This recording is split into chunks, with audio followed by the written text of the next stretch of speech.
So very good evening to all of you. आज अपन start करेंगे मेथड्स इन बायोलॉजी, जिसमें अपना पहला टॉपिक होगा स्टैटिस्टिक्स, या फिर जिसको अपन स्टैटिस्टिकल मेथड्स कहते हैं। आपके 13th यूनिट का ये आई थिंक डी सब यूनिट है। तो कोई भी टेक्निक जब आप पढ़ते हो तो उस टेक्निक का मेन रीज़न होता है कि आप जो भी एक्सपेरिमेंट कर रहे हो या जो भी आप प्रैक्टिकल परफॉर्म कर रहे हो उसके अंदर आपको क्वांटिटेटिव बायोकेमिकल मेजरमेंट्स करने होते हैं। क्वांटिटेटिव, क्वांटिटी मतलब आप जानते हैं, खासकर रिलेटेड टू डेटा। बायोकेमिकल, क्योंकि आप लाइफ साइंसेस के स्टूडेंट हैं, सारी चीज़ें आपको बायोकेमिकली ही करनी पड़ेगी। अब उनका मेजरमेंट करने के लिए आपको बहुत सारे मेथड्स अप्लाई करने पड़ते हैं। तो अगर अपन ब्रॉड पर्सपेक्टिव में देखें तो जो आपके बायोकेमिकल मेजरमेंट्स होते हैं उनमें एनालिटिकल मेथड्स होते हैं। उसके अंदर आप एक्सपेरिमेंट्स करोगे तो एरर्स भी आएंगे, एंड उसके साथ साथ आपको एरर भी आ गया, एनालाइज भी कर लिया आपने, उसका आपको असेसमेंट करना आना चाहिए कि आप किस तरीके से इम्प्लीमेंट करेंगे नॉलेज को, जिससे कि आप अपने ही कंटेंट को डिफेंड कर सको जब कोई पूछेगा तब। तो एनालिटिकल मेथड्स में बहुत सारी चीज़ें आती हैं, जैसे यहाँ पे स्पेक्ट्रोस्कोपी लिखा हुआ है, क्रोमेटोग्राफी है, इम्यूनोलॉजिकल मेथड्स हैं। तो इन सब में आप जो भी अपना सैंपल होगा या फिर जो भी आपने XYZ कोई भी केमिकल बनाया है, फॉर्म किया है, कोई भी इंटरेक्शन आप पढ़ रहे हो, इनको आप एनालाइज करोगे कि क्या क्या प्रॉपर्टीज़ हैं इनके अंदर, किस तरीके से ये डिफरेंट डिफरेंट एंटिटीज से रिएक्ट करके कैसा रिजल्ट देते हैं। अब क्योंकि आप ह्यूमन हैं, ह्यूमन एरर्स होते हैं, मशीन में भी एरर्स हो जाते हैं कभी कभी, एंड या फिर आपने कोई डेटा इनपुट गलत कर दिया मशीन में, तो इसकी वजह से एरर्स हमेशा आते हैं। एक्सपेरिमेंटल एरर्स आना नॉर्मल होता है। एक्सपेरिमेंटल एरर आप रैंडमली भी कहीं से आ सकता है, आपको पता नहीं चलेगा, या फिर कहीं सिस्टम में कोई ना कोई एरर आ गया। तो एक्सपेरिमेंटल एरर्स होने चाहिए, तब आप यूँ मानोगे कि मेरा डेटा सही है। अगर कोई एरर ही नहीं है, सारा डेटा एकदम परफेक्ट आ रहा है, तो दैट मीन्स आपने कुछ गड़बड़ करी है। तो इसलिए एरर्स पढ़ना बहुत ज़रूरी है। जब आप कोई भी रिसर्च पेपर पब्लिश करते हैं, कोई भी डेटा आप रिप्रेजेंट करते हैं, तो अलग अलग जो ऑर्गेनाइजेशंस होते हैं उनकी अलग अलग डिमांड होती है। कोई बोलता है कि हमें 90% डेटा जो है उसकी एक्यूरेसी चाहिए, कोई बोलता है हम 95% पे बिलीव करते हैं। तो ये जो वैल्यूज़ है 90%, 95%, इसका मतलब है कि आपका जो भी एक्सपेरिमेंट हुआ है उसका 95% जो भी आपने डेटा लिया है वो सही होना चाहिए। 5% आप एरर कर सकते हो, कोई दिक्कत नहीं है। कई अच्छी जो पब्लिकेशंस होती हैं उनमें 99% तक भी चलता है। दैट मीन्स वो कम एरर चाहते हैं अपने डेटा के अंदर, क्योंकि ये पब्लिकेशंस डेटा पब्लिश करते हैं। डेटा पब्लिश करेगा तो कोई पढ़ेगा, और उसके पढ़ने से कोई कुछ कर सकता है। दैट मीन्स कि अगर आप एक्सपेरिमेंट कर रहे हैं, आपने रेफरेंस के लिए कोई और रिसर्च पेपर पढ़ा, अब उसमें अगर डेटा ही गलत है तो ऑब्वियसली आपका एक्सपेरिमेंट गलत हो सकता है। इसलिए इस चीज़ को अवॉइड करने के लिए अच्छे जो रिसर्च पेपर्स होते हैं या फिर पब्लिशर्स होते हैं वो कम से कम एरर चाहते हैं। बट 90-95% मोस्टली जो रिसर्च पेपर्स हैं वो पब्लिश हो जाते हैं इस पर्टिकुलर एरर पे। बाकियों में थोड़ी सी दिक्कत आती है। फिर अपन लास्ट में आते हैं परफॉर्मेंस असेसमेंट पे। तो आपने ठीक है मेथड्स अप्लाई कर लिए, आपने एग्जाम्पल एक प्रोटीन लिया, उसकी स्पेक्ट्रोस्कोपी करी, आपको उसका एब्जॉर्बेंस मिल गया, आपने ये बता दिया कि उसका स्ट्रक्चर कैसा है, बहुत सारी चीज़ें आपने कर ली। बट एक्चुअल में जब आप कोई भी रिसर्च पेपर पब्लिश करते हैं, अपनी जो रिसर्च करते हैं उसमें सिर्फ किसी एक इंडिविजुअल का डेटा लेके नहीं काम करते हैं, आपको पूरी पॉपुलेशन के ऊपर डिपेंडेंट होना पड़ता है। और पूरी पॉपुलेशन को स्टडी करने के लिए सबसे इम्पॉर्टेंट होती है स्टैटिस्टिक्स, क्योंकि स्टैटिस्टिक्स में आप डेटा लोगे 1-2 जनों का, या फिर 5-10 या फिर 100 जनों का, एक सैंपल का डेटा लोगे, और उस सैंपल को आप जो है कंपेयर करोगे विद दी पॉपुलेशन। तो ऐसा तो है नहीं कि जैसे आप वैक्सीन्स में देखोगे कि ट्रायल्स होते हैं, तो ऐसा तो है नहीं कि सभी के ऊपर ट्रायल करके देखा गया है कि वैक्सीन सही है या नहीं है। ऐसा नहीं होता है। ओनली 1% या फिर 0.5% या फिर 0.002% लोगों पे वैक्सीन का टेस्ट होता है। अब उस टेस्ट के अकॉर्डिंग आपको रिजल्ट निकालने पड़ते हैं, और अगर वो रिजल्ट सही आ रहा है दैट मीन्स आप पूरी 100% पॉपुलेशन पे वो चीज़ अप्लाई कर सकते हो। सो बहुत कम डेटा में आपको जो है कंक्लूजन निकालना पड़ता है, उस कंक्लूजन के बेसिस पे आप आगे का प्रोसेस करते हो। सो इसलिए यहाँ पे स्टैटिस्टिक्स काम आती है। ओके, सो परफॉर्मेंस असेसमेंट के अंदर दो चीज़ें आती है, एक तो होता है प्रिसीजन और एक होता है एक्यूरेसी। प्रिसीजन और एक्यूरेसी दोनों एक ही चीज़ होती हैं ऑलमोस्ट। एक्यूरेसी मतलब आपके आसपास की वैल्यू, जैसे मैं बोलूँ कि मेरे को 100 के आसपास वैल्यू चाहिए, तो आप क्या बोलोगे, रैंडमली आप बोल दोगे 102, ठीक है। मैं बोलूँगा प्रिसीजन चाहिए मेरे को 100 का, तो आप 99.9 को प्रिसीजन बोलोगे, आप 98 को प्रिसीजन नहीं बोलोगे, इसको एक्यूरेसी बोलते हैं। तो बहुत ज़्यादा near by data upon precision में इंक्लूड करते हैं, एक्यूरेसी में अपन आसपास की बातें करते हैं। तो जैसे कॉन्फिडेंस इंटरवल हो गया, कॉन्फिडेंस इंटरवल का मतलब हो गया कि क्लास में 10 से लेके 20 मार्क्स आए कम से कम 50 जनों के।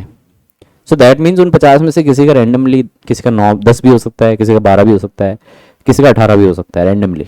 तो आपने एक इंटरवल दे दी, आपने एग्जैक्ट डेटा नहीं दिया, आपने एक ब्रॉड रेंज दे दी कि इसके अंदर कुछ भी हो सकता है। तो ये सब चीज़ें एक्यूरेसी में आती है। प्रिसीजन में आप standard deviation, variance, coefficient of variation, ये सब यूज़ करते हो, जिससे कि आप कोई भी डेटा को क्वांटिटेटिव उसका मेजरमेंट कर सकते हैं। तो स्टैट्स इसलिए बहुत बड़ा रोल प्ले करती है जब आप एक थीसिस लिखते हैं, और उस थीसिस में सारा डेटा जो है आप स्टैट्स के हिसाब से लगाते हैं। अगर आपको स्टैटिस्टिक्स नहीं आती तो आप डेफिनेटली एक्सपेरिमेंट्स नहीं कर पाएंगे, प्रैक्टिकल्स नहीं कर पाएंगे। तो इसलिए इसको पढ़ना बहुत ज़रूरी होता है। रिसर्च पेपर्स पब्लिश ही क्यों होते हैं जब एरर हो क्योंकि ह्यूमंस हैं और ह्यूमन एरर कर सकते हैं। ये चीज़ जो रिसर्च पेपर पब्लिश करते हैं उनको भी पता है, जो ऑर्गेनाइजेशन है उसको भी पता है, क्योंकि वो भी ह्यूमंस ही हैं। तो एरर हो सकते हैं, इसलिए वो एक रेंज देते हैं कि 5% से ज़्यादा गलतियाँ नहीं होनी चाहिए, या फिर 10% से ज़्यादा नहीं होनी चाहिए। तो वो एक लिमिट, ह्यूमन टेंडेंसी हो गई वो, ओके। और ह्यूमंस का गलती करना एज अ, मतलब इसको कोई कुछ कर नहीं सकता, इसका गलतियाँ होती ही है चाहे कोई भी हो। तो स्टैटिस्टिकल मेथड्स में कुछ टर्म्स होती हैं जो आपको आनी चाहिए, जिनके बारे में आपको पता होना चाहिए। सबसे पहली टर्म होती है डेटा। तो डेटा क्या होता है गाइस? डेटा मतलब कोई भी चीज़ जो आपने देखी, ऑब्जर्व करी, तो आप कोई भी ऑब्जर्वेशन को डेटा में इंक्लूड कर सकते हैं। यस, ऑब्जर्वेशन का कलेक्शन को अपन डेटा कहते हैं। सो data can be anything, XYZ, कुछ भी। जैसे आप, मैं क्लास का अगर स्टैट्स निकालूं कि कितने लोग हैं जो पढ़ते हैं, तो 0 आंसर आता है, तो वो मेरा डेटा हो गया कि इसमें इनमें से कोई नहीं पढ़ता, तो ये भी एक डेटा है। सो पूरी स्टैट्स जो है उसके अंदर चीज़ें जो समराइज अगर मैं करूँ तो उसको अपन कहते हैं, आप कलेक्ट करो डेटा को, उसको एनालाइज करो, उसको समराइज करो जिससे कि सबको समझ में आए, और उसको इंटरप्रेट करो, कंक्लूजन्स ड्रॉ करो आप डेटा से। तो ये सब चीज़ें आपको स्टैट्स में आनी चाहिए। कलेक्शन आना चाहिए, एनालाइज करना आना चाहिए, समराइज करना आना चाहिए, उसको इंटरप्रेट करना आना चाहिए, कंक्लूजन्स निकालना आना चाहिए। अगर ये सब आप कर सकते हो तो आपको एक, क्या बोलते हैं, स्टैट्स का प्रोफेसर बोल सकते हैं। बट ऐसा नहीं होता है, स्टैटिस्टिक्स के प्रोफेसर भी इन चीज़ों से परे होते हैं, मगर ये उनसे भी नहीं होता है। सो आपकी कोई गलती नहीं है। तो डेटा मीन्स कोई भी ऑब्जर्वेशन जो आप कलेक्ट कर रहे हैं। पॉपुलेशन मतलब कि कंप्लीट सेट ऑफ एलिमेंट्स जो अपन स्टडी में ले रहे हैं। मतलब आप एक गांव गए, उसको स्टडी करना चाहा। अब गांव में ऐसा तो है नहीं एक ही परिवार रहता है, बहुत सारे परिवार रहते हैं, एक पॉपुलेशन होगी। It can be limited to 100 people और इट कैन बी अराउंड 1000 2000, कितने लोग होते हैं गाँव में। सो वो पूरी एक पर्टिकुलर पॉपुलेशन हो गई। या फिर आपने लैब में एक्सपेरिमेंट कर रहे हो, माउस, चूहा है आपके पास में, एक चूहा है तो वो आपका पॉपुलेशन में नहीं आएगा, दैट इज़ एन इंडिविजुअल। फिर आप क्या देखोगे, 10 चूहे हैं आपके पास में, तो वो आपकी एक पॉपुलेशन होगी। अब मान लो आपने कोई इंजेक्शन लगाया, XYZ कोई भी ड्रग बनाया और ड्रग को इंजेक्ट किया, इंजेक्ट करने से 2 की डेथ हो गई, तो वो आपका डेटा हो गया कि इन 10 में से 2 की डेथ हो गई। दैट मीन्स कि 20% मेरा जो ड्रग है वो फेल हो रहा है। सो ये सब चीज़ें आप इंक्लूड कर सकते हैं। फिर अब आप कोई भी पॉपुलेशन जब आप स्टडी करते हो तो वो पॉपुलेशन बहुत बड़ी होती है, आप उन सबके पास में जाके हर चीज़ नहीं कर सकते। अब मान लो कोई ड्रग टेस्ट करनी है, तो आपको पता लगा कि एक गांव में 1000 लोग हैं। अब आप 1000 को जाके दवाई नहीं दे सकते, आप क्या करोगे, सिर्फ 10 जनों के हिसाब से चलोगे, 10 को रैंडमली चूज करोगे। उन 10 की कोई कैरेक्टरिस्टिक्स होगी कि इनका वेट ये होना चाहिए, इनकी हाइट ये होनी चाहिए, और इनके कोई भी कॉम्प्लिकेशंस नहीं होनी चाहिए डिजीज़ के रिलेटेड, जैसे डायबिटीज़ नहीं होना चाहिए। ये सब नहीं होगा तो हम इनको ड्रग देंगे। तो आपको वो 10 लोग मिले, आपने उनको ड्रग दिया, आपने उसका कंक्लूजन लिया, और कंक्लूजन लेके आप ये बोलोगे कि 10 के साथ अगर ये इम्पैक्ट है तो 1000 के साथ इतना इम्पैक्ट होगा। सो ये आप कंक्लूड कर रहे हो, ये आप समराइज करके इंटरप्ट करके दे रहे हो। तो इसलिए आपने डेटा को कलेक्ट किया, एनालाइज किया एंड देन आप उसको लेके गए। तो ये जो 10 लोग हैं जिनको आपने ड्रग डिलीवर दिया है या फिर ड्रग की का इंजेक्शन दिया है, ये लोग सैंपल में आते हैं, मतलब आपने इनका एक तरह से इन्हीं को एज अ सैंपल टेस्ट किया है। So sample is a sum subset of population जो रैंडमली आप कलेक्ट करते हैं। तो पॉपुलेशन में से भी कुछ लोग जो आप रैंडमली उठा सकते हैं वो आपके सैंपल में आते हैं। अब ये स्टैटिस्टिक्स जो होती है, it is a characteristic of a sample, मतलब कि कोई भी सैंपल जो आपने पकड़ा है उसकी क्या क्या खासियत हैं वो स्टैटिस्टिक्स में आती है। आप पॉपुलेशन की स्टैटिस्टिक्स भी एनालाइज कर सकते हैं, बट वो एक कम्प्लीटली अलग चीज़ हो जाती है। तो ये 4 टर्म्स हैं जो आपको क्लियर होनी चाहिए माइंड में, किसके लिए क्या वर्ड यूज़ हो रहा है। अब यहाँ से आपकी असली स्टैट स्टार्ट होती है एंड स्टैटिस्टिक्स में सबसे पहली एक टर्म आती है जो होती है मेजर ऑफ सेंट्रल टेंडेंसी। क्योंकि स्टैट्स है, स्टैट्स में सारी बातें डेटा से रिलेटेड होती है, नंबर से रिलेटेड होती है। तो मेजर ऑफ सेंट्रल टेंडेंसी एक प्रॉपर्टी होती है स्टैटिस्टिक्स की, जिसके अकॉर्डिंग कि मेजर का मतलब हो गया किसी भी चीज़ को नापना, तोलना। सेंट्रल टेंडेंसी, सेंट्रल टेंडेंसी मतलब कोई ऐसी चीज़ जो बहुत सारी चीज़ों को रिप्रेजेंट करती है, that is a central tendency. जैसे फॉर एग्जांपल अगर मैं आपकी बात करूं तो आप में जो सबसे ज़्यादा बोलता है या फिर सबसे ज़्यादा जो एक्टिव रहता है, मैं उसको क्या कर दूंगा, उसको एक सेंट्रल टेंडेंसी बना दूंगा कि भाई अब जो भी कंपैरिजन होगा वो इसके हिसाब से होगा। तो जैसे अपनी क्लास में अगर रक्षा की बात करूं मैं, तो रक्षा को अपन सेंट्रल टेंडेंसी मान सकते हैं। ओके, हाई, काफ़ी एक्टिव और हर चीज़ का नॉलेज होना। तो अपन यूँ बोलेंगे कि रक्षा से कंपैरिजन करेंगे एक्स स्टूडेंट का वाई स्टूडेंट का, क्या आपको इतना नॉलेज है। सेम क्वेश्चंस अपन पुटअप करेंगे दोनों तरफ और अकॉर्डिंगली अपन जो है इन चीज़ों को क्लासिफाई करेंगे। So a single number that is the most representative of entire collection of numbers. तो यहाँ पे अपन क्योंकि नंबर्स की बात कर रहे हैं इसलिए इंडिविजुअल पे नहीं जाएंगे। तो कोई भी सेंट्रल टेंडेंसी में स्टैट्स में अपन अगर इंक्लूड करेंगे तो ऐसा नंबर जो सभी वैल्यूज को रिप्रेजेंट करता है। ओके, नेता की तरह हो गया ये। So measure of central tendency निकालने के बहुत सारे तरीके होते हैं। अब इनमें 3 सबसे प्रोमिनेंट होते हैं आपके, mean, median and mode. Mean, median and mode. तो आपको पता होगा कि मीन, मीडियन एंड मोड होता क्या है। सो सबसे पहला मीन पे आते हैं। What is mean guys? Mean क्या होता है? एवरेज होता है। तो कोई भी चीज़ का एवरेज ले लो आप, दैट इज अ मीन। तो अगर मेरे पास 10 लोग हैं और सबके एक एक नंबर आए हैं तो मेरा मीन कितना होगा? यस गाइस, इतना सोचना पड़ गया। सो एवरेज मेरा 1 आ जाएगा। तो ये चीज़ ध्यान रखना कि अगर कोई भी डेटा हो, एक्स वाई जेड कुछ भी वैल्यूज लिखी हुई हो, अगर आप बैलेंस करके किसी एक टर्म पे आ सकते हैं, मैं आपको आगे बताऊंगा कैसे, तो दैट मीन्स वो उसका एवरेज हो गया। कैसे करेंगे ये आगे देखते हैं, बट हाँ ये चीज़ ध्यान रखना कि अगर सारी वैल्यूज ही सेम है तो वो उसका मीन भी है, वो उसका मीडियन भी है, वो उसका मोड भी है। Everything is equal at that point. What about median guys? Median, Palak सबके एक एक नंबर आए 10 जनों के, तो एक प्लस एक प्लस एक 10 बार करोगे तो 10 ही आएगा। 10 divided by 10 is 1। So median is the central value.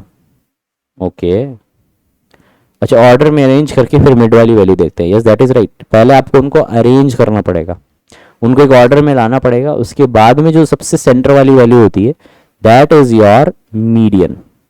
ये हमेशा याद रखना। तो मीन और मीडियन में डिफरेंस होता है। मीन में अपन सारी वैल्यूज को ऐड करके divided by total number of values. Median में अपन ऐड डिवाइड कुछ नहीं करते हैं, पहले वैल्यूज को अरेंज करते हैं, असेंडिंग या डिसेंडिंग किसी भी ऑर्डर में कर लो आप, एंड बीच वाला वैल्यू जो है उसको आप मीडियन बोलोगे। अगर इवन नंबर है, जैसे मान लो 6 नंबर है, आई मीन ऑड नंबर होते हैं तो मिडिल वैल्यू आ जाती है, जैसे 4 आ गई, क्योंकि इसमें ऑड नंबर है, 3 इधर चले जाएंगे, 3 इधर चले जाएंगे, ये आपका मीडियन हो गया। बट अगर यही चीज़ ऑड में होती है तब आप 2 वैल्यूज को ऐड करते हैं। कैसे? जैसे आप अगर देखोगे 3 और ये 4th वैल्यू है और इधर से भी 3 और ये 4th वैल्यू है, तो आप 5 और 4 को ऐड करके उनका एवरेज ले लोगे, दैट इज 9/2, दैट इज 4.5। इस तरीके से एवरेज आ जाता है। Okay, n plus 1/2, yes you can say that, but यहाँ पे n क्या होगा? एन क्या होता है आपके इसमें फॉर्मूला में? तो ऑड और इवन का ध्यान रखना, मीडियन ऐसे हवा में कैलकुलेट नहीं करनी है कभी भी, डेटा को पेंसिल से चला चला के करना, आंसर सही निकलेगा। And last is mode. Mode क्या होता है? Yes guys, what is mode? Mode is the highest repeating value, जो सबसे ज़्यादा रिपीट हो रही है उस वैल्यू को अपन मोड कहते हैं। तो अगर मैं इसकी बात करूं, इस डेटा की, तो इसमें मोड क्या है?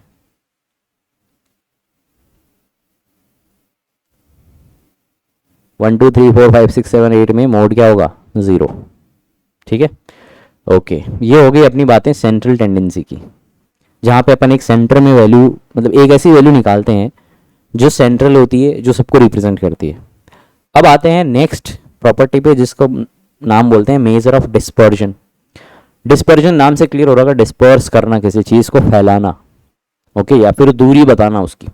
तो मेजर ऑफ डिस्पर्जन जो है, इसके अंदर अपन जो भी ऑब्जर्वेशन ले रहे हैं या फिर जो भी डेटा कलेक्ट कर रहे हैं, उसको अपन कंपेयर करते हैं मीन वैल्यू से।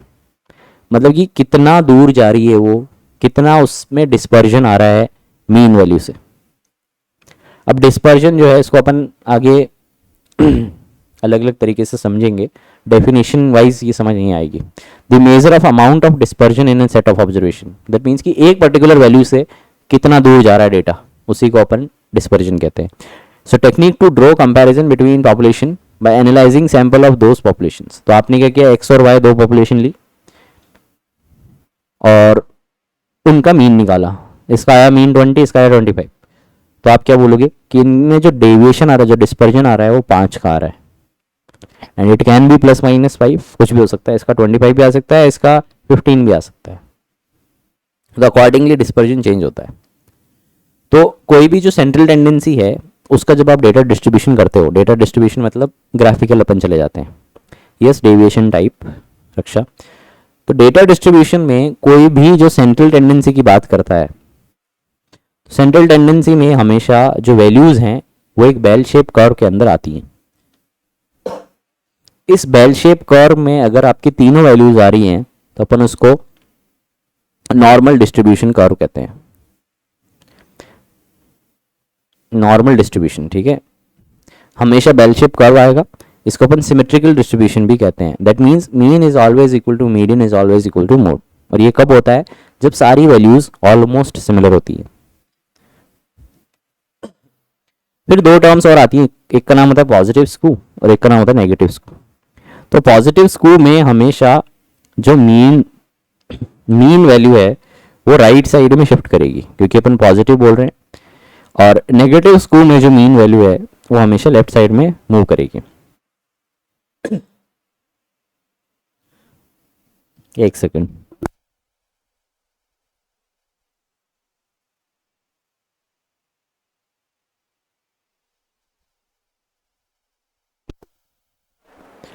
तो पॉजिटिव में जैसे मैंने कहा, मीन जो है राइट में जाएगी। तो यहाँ पे आप देख सकते हैं कि जो मीन की वैल्यू है वो शिफ्ट हो चुकी है टुवर्ड्स राइट साइड, इसलिए इसको अपन राइट पॉजिटिव स्कू या फिर राइट स्कू कह सकते हैं। ओके, और अगर मीन की वैल्यू लेफ्ट में शिफ्ट हो रही है, दैट मीन्स ये कहाँ जाएगा? इस तरीके से, नेगेटिव स्कू। अब हमेशा ध्यान रखना, मीडियन हमेशा बीच में रहेगा इन वैल्यूज में। ओके, एंड मोड जो है वो मीन के ऑपोजिट चला जाएगा। अगर मीन राइट में जा रहा है तो मोड लेफ्ट में चला जाएगा, और अगर मीन लेफ्ट में जा रहा है तो मोड राइट में चला जाएगा। बट आपको मीन के रिस्पेक्ट में याद रखना है, पॉजिटिव नेगेटिव, मोड अपने आप अपनी जगह ले लेगा। पॉजिटिव नेगेटिव हमेशा मीन के रिस्पेक्ट में डिसाइड होता है। ओके, अब इतना मीन इतना इंपॉर्टेंट क्यों है? और वो इसलिए क्योंकि अपन एक एग्जांपल लेते हैं। मान लो 1 2 3 4 5 एंड 6, अगर मैं इस पर्टिकुलर डेटा का मीन निकालूं तो कितना आएगा मीन?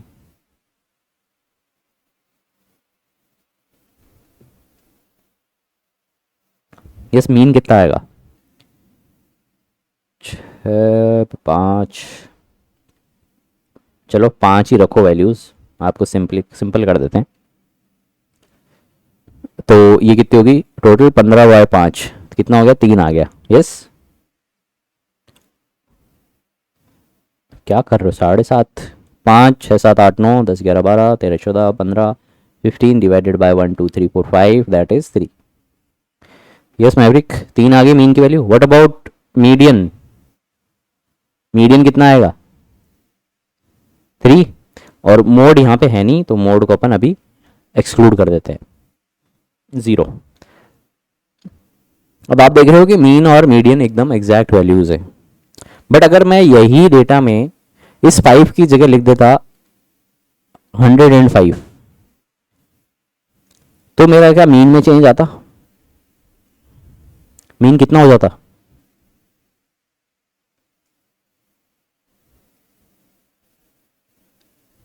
कितना हो जाता, ये हो जाता 115/5, 23 हो जाता। यस, बट मेरा मीडियन कितना रहता, इट इज ऑलवेज 3, और मोड हमेशा अभी भी 0 ही है। तो आप देख रहे हो कि आपने बहुत बड़ी वैल्यू में चेंज कर दिया, लास्ट वैल्यू को 105 कर दिया, जो कि एक बहुत बड़ी अमाउंट होती है। इसकी वजह से मीन में इतना डिफरेंस आ चुका है। बट आप देखोगे मीडियन बिल्कुल चेंज नहीं हुआ है। तो मीडियन जो है उसमें बहुत कम चेंज होगा, कम एज इन की बहुत मिनिमम चेंज होगा उसके अंदर। अगर आप 1 2 3 4 और 5 का मीन निकाल रहे हो 3 आ रहा है, अगर आप इसके बाद में एक और वैल्यू लिखते 105, ओके, तो आप क्या कर रहे हो, आपका मीन कहाँ चेंज हो जाएगा, आपका मीन क्या चला जाएगा 7/2, जो कि कितना आता 3.5। तो आपकी मीडियन के अंदर, आई मीन मीडियन की बात कर रहा हूँ, मीडियन बहुत कम चेंज होता है। बट अगर आप मीन की देखोगे तो मीन जो है उसकी वैल्यू हर वैल्यू के ऊपर डिपेंड करेगी। तो अगर किसी भी वैल्यू में ज़्यादा चेंज आ गया तो आपका मीन भी ज़्यादा चेंज करेगा। तो वो हमेशा चीज़ों के साथ फ्लक्चुएट करता है, क्योंकि ये हर डेटा को रिप्रेजेंट करेगा, ओके, और हर डेटा को एवरेज पर्सपेक्टिव में रिप्रेजेंट करेगा। किसी भी डेटा में कोई भी चेंज आएगा ये उसके लिए रिस्पॉन्सिबल हो, इसमें चेंज आना वो रिस्पॉन्सिबिलिटी देगा। तो इसलिए आप मीडियन और मोड को जो है इतना स्ट्रांग नहीं मान सकते जितना मीन होता है। और इसलिए आप देख रहे हो कि पॉजिटिव और नेगेटिव स्क्यू के अंदर मीन चेंज हो रहा है, ना कि मीडियन हो रहा है। मीडियन वहीं का वहीं पड़ा है ऑलमोस्ट। और यही रीज़न है कि जब अपन डिस्पर्जन पढ़ते हैं, स्टैंडर्ड डेविएशन वगैरह पढ़ते हैं, तो उसमें अपन मीन वैल्यू से कंपेयर करते हैं चीज़ों को, क्योंकि मीन जो है वो असली में एक सेंट्रल टेंडेंसी की वैल्यू होती है, मेजर होता है, जो हमेशा वैल्यूज़ को ध्यान में रखता है, खुद को चेंज करता है अकॉर्डिंगली। अगर उनमें चेंज आएगा मीन में भी आएगा। मीडियन और मोड ऐसा नहीं करते हैं, इसलिए इनको बाहर रखते हैं। तो ये बात होगी डेटा डिस्ट्रीब्यूशन की। आई होप कि नेगेटिव पॉजिटिव क्लियर हुआ होगा। Here's Maverick, okay. तो ये मेजर ऑफ सेंट्रल टेंडेंसी जो मैंने कहा, मीन हमेशा बैलेंस पॉइंट होता है, मीडियन हमेशा वैल्यू होती है मिडल वाली जो ऑर्डर के बनने के बाद होगा, और मोड जो हमेशा बहुत ज़्यादा फ्रीक्वेंट आएगा। तो कुछ क्वेश्चंस हैं, कैलकुलेटर निकाल लो या फिर कॉपी पेन लेके बैठो, फटाफट आंसर दो। The marks of 7 students in an exam out of 20 are given below, find the mean of this value. तो 15 आपको मीन निकालना है। तो मीन निकालने की, जैसे मैंने अभी आपको बता रहा था कि अगर सभी वैल्यूज़ को आप सेम कर सकते हैं तो दैट मीन्स आपका मीन वही आएगा। जैसे ये 15 है, इसको छोड़ दो, इस 13 में 2 ऐड करने हैं, दैट मीन्स इसमें से 2 माइनस कर दो, तो ये तो 15 हो गया। 2 ऐड करने से, इसमें से 2 माइनस करोगे तो ये बन जाएगा 16। अब इसको 15 करने के लिए एक इसमें एक्स्ट्रा ऐड कर दो, ये हो जाएगा 17। इसको 15 बनाने के लिए 2 इसमें ऐड कर दो, ये हो जाएगा 16।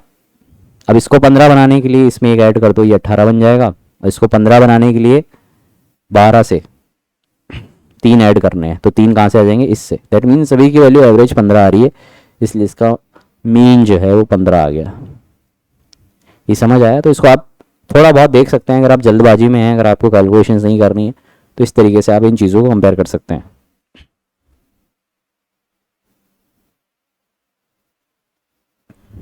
ओके, क्योंकि मीन का मतलब क्या होता है कि सारी वैल्यूज में वो बात होनी चाहिए। ओके, अगर आपका मीन का वैल्यू फ्रैक्शन में नहीं आ रहा है, एक इंटीजर में आ रहा है, तो दैट मीन्स हमेशा सारी वैल्यूज उससे सेटिस्फाई होंगी। नेक्स्ट क्वेश्चन पे चलते हैं। The marks of 9 students in an exam out of 50, ये है, आपको मीडियन बताना है। तो निकालो मीडियन। सबसे पहले इनको अरेंज करते हैं। तो सबसे छोटा वैल्यू कौन सा है इनमें, सबसे छोटा कौन सा है, 32, ठीक है। नेक्स्ट 34, ठीक है, फिर 35 हो गया, ये भी हटा दो, 2 हैं 35 तो 2 35 लिखने पड़ेंगे, ये भी हट गया, फिर 36 37 36 37 38, ये भी गया, सारी वैल्यूज़ गई, अब 47 बच गया। तो 1 2 3 4, 1 2 3 4, क्या वैल्यू आएगी?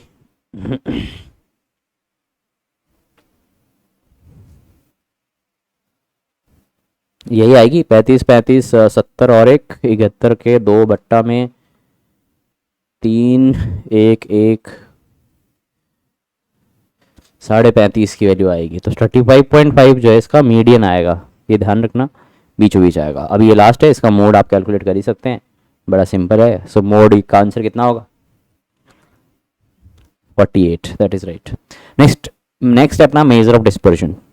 तो जैसा मैंने कहा, डिस्पर्जन जो है वो किसी एक वैल्यू से बहुत ज़्यादा जो डेविएशन आएगा या फिर दूरी आएगी, उन चीज़ों को कंसिडरेशन में लेते हैं डिस्पर्जन में। तो आप डिस्पर्जन में एक एग्जैक्ट वैल्यू नहीं देते हैं जैसे मीन मीडियन मोड में देते हैं, आप एक अंदाज़ा देते हैं, इसलिए इसको डिस्पर्जन में इंक्लूड किया गया है। सबसे पहला डिस्पर्जन होता है रेंज। रेंज कुछ भी हो सकता है, जैसे आजकल इलेक्ट्रिक व्हीकल्स की रेंज होती है, कितना किलोमीटर चल सकते हैं एक चार्ज के अंदर। तो सिंगल चार्ज में कोई बोलता है 300 चल सकता है, कोई बोलेगा 300 से 350 का रेंज दे देते हैं आपको कि भाई इस रेंज में कहीं ना कहीं रुक जाएगी गाड़ी। तो ये रेंज एक ग्रेटर वैल्यू होती है, एक स्मॉलर वैल्यू होती है, उनके बीच में कहीं ना कहीं आपका एक्चुअल डेटा लाई करता है, ये होगी रेंज। इसमें हमेशा एक ग्रेटर वैल्यू होती है और एक लीस्ट वैल्यू होती है, ध्यान रखना। फिर आता है स्टैंडर्ड डेविएशन। स्टैंडर्ड डेविएशन हमेशा मीन के रिस्पेक्ट में देखा जाता है, मीन से कितना दूर है आपका डेटा। तो इसका बहुत सिंपल सा फॉर्मूला होता है जो आपको याद होना चाहिए, और वो होता है कि standard deviation is always equals to under root of summation. Summation मतलब सभी चीज़ों को ऐड करना है, x i minus x bar का whole square divided by n minus 1। अब अंडर रूट आपको पता है, समेशन आपको पता है, x i minus x bar का मतलब है कि जितनी भी वैल्यूज हैं आपकी, उन सब वैल्यूज को एक एक करके आपको मीन से माइनस करना है। फॉर एग्जाम्पल मैंने आपको 3 सेट दिए, 3 सेट की वैल्यूज हैं 20 30 एंड 40। तो आप सबसे पहले इनको ऐड करके एवरेज निकालोगे तो कितना आएगा? 90 का एवरेज कितना हो गया? 90 का एवरेज कितना हो गया? 30 हो गया, 30 हो गया भाई। मिडिल वैल्यू भी तो 30 है, और ये एक सीक्वेंस में है, ध्यान देना, 20 30 40, तो इसकी मीन वैल्यू हमेशा 30 आएगी। ओके, तो आपको क्या करना है, इस 20 में से 30 माइनस करना है, ये आएगा एक्स आई माइनस एक्स बार। इसका एक्स आई माइनस एक्स बार करोगे तो क्या करोगे? 30 माइनस 30। इसका एक्स आई माइनस एक्स बार करोगे क्या आएगा? 40 माइनस 30। तो आपको वैल्यू मिलेगी अंडर रूट ऑफ, ब्रैकेट में ध्यान देना, -10 + 0 + 10 का whole square divided by n minus 1। कितनी वैल्यूज हैं? 3 है, 3 में से 1 माइनस कर दो, 2 आ जाएगा आंसर। तो ये आपका स्टैंडर्ड डेविएशन है, मतलब कि मीन वैल्यू से कितना चेंज हो रहा है हर डेटा के अंदर। अब उसका भी आप स्क्वायर करोगे, फिर उसका अंडर रूट कर दोगे, तो इस तरीके से आपको स्टैंडर्ड डेविएशन मिलता है। अब ये अंडर रूट भी कर रहे हो और स्क्वायर भी कर रहे हो, क्या सीन है इसका? तो आप अगर इसको ध्यान से देखोगे एक्स आई माइनस एक्स बार को, तो आप क्या कर रहे हो?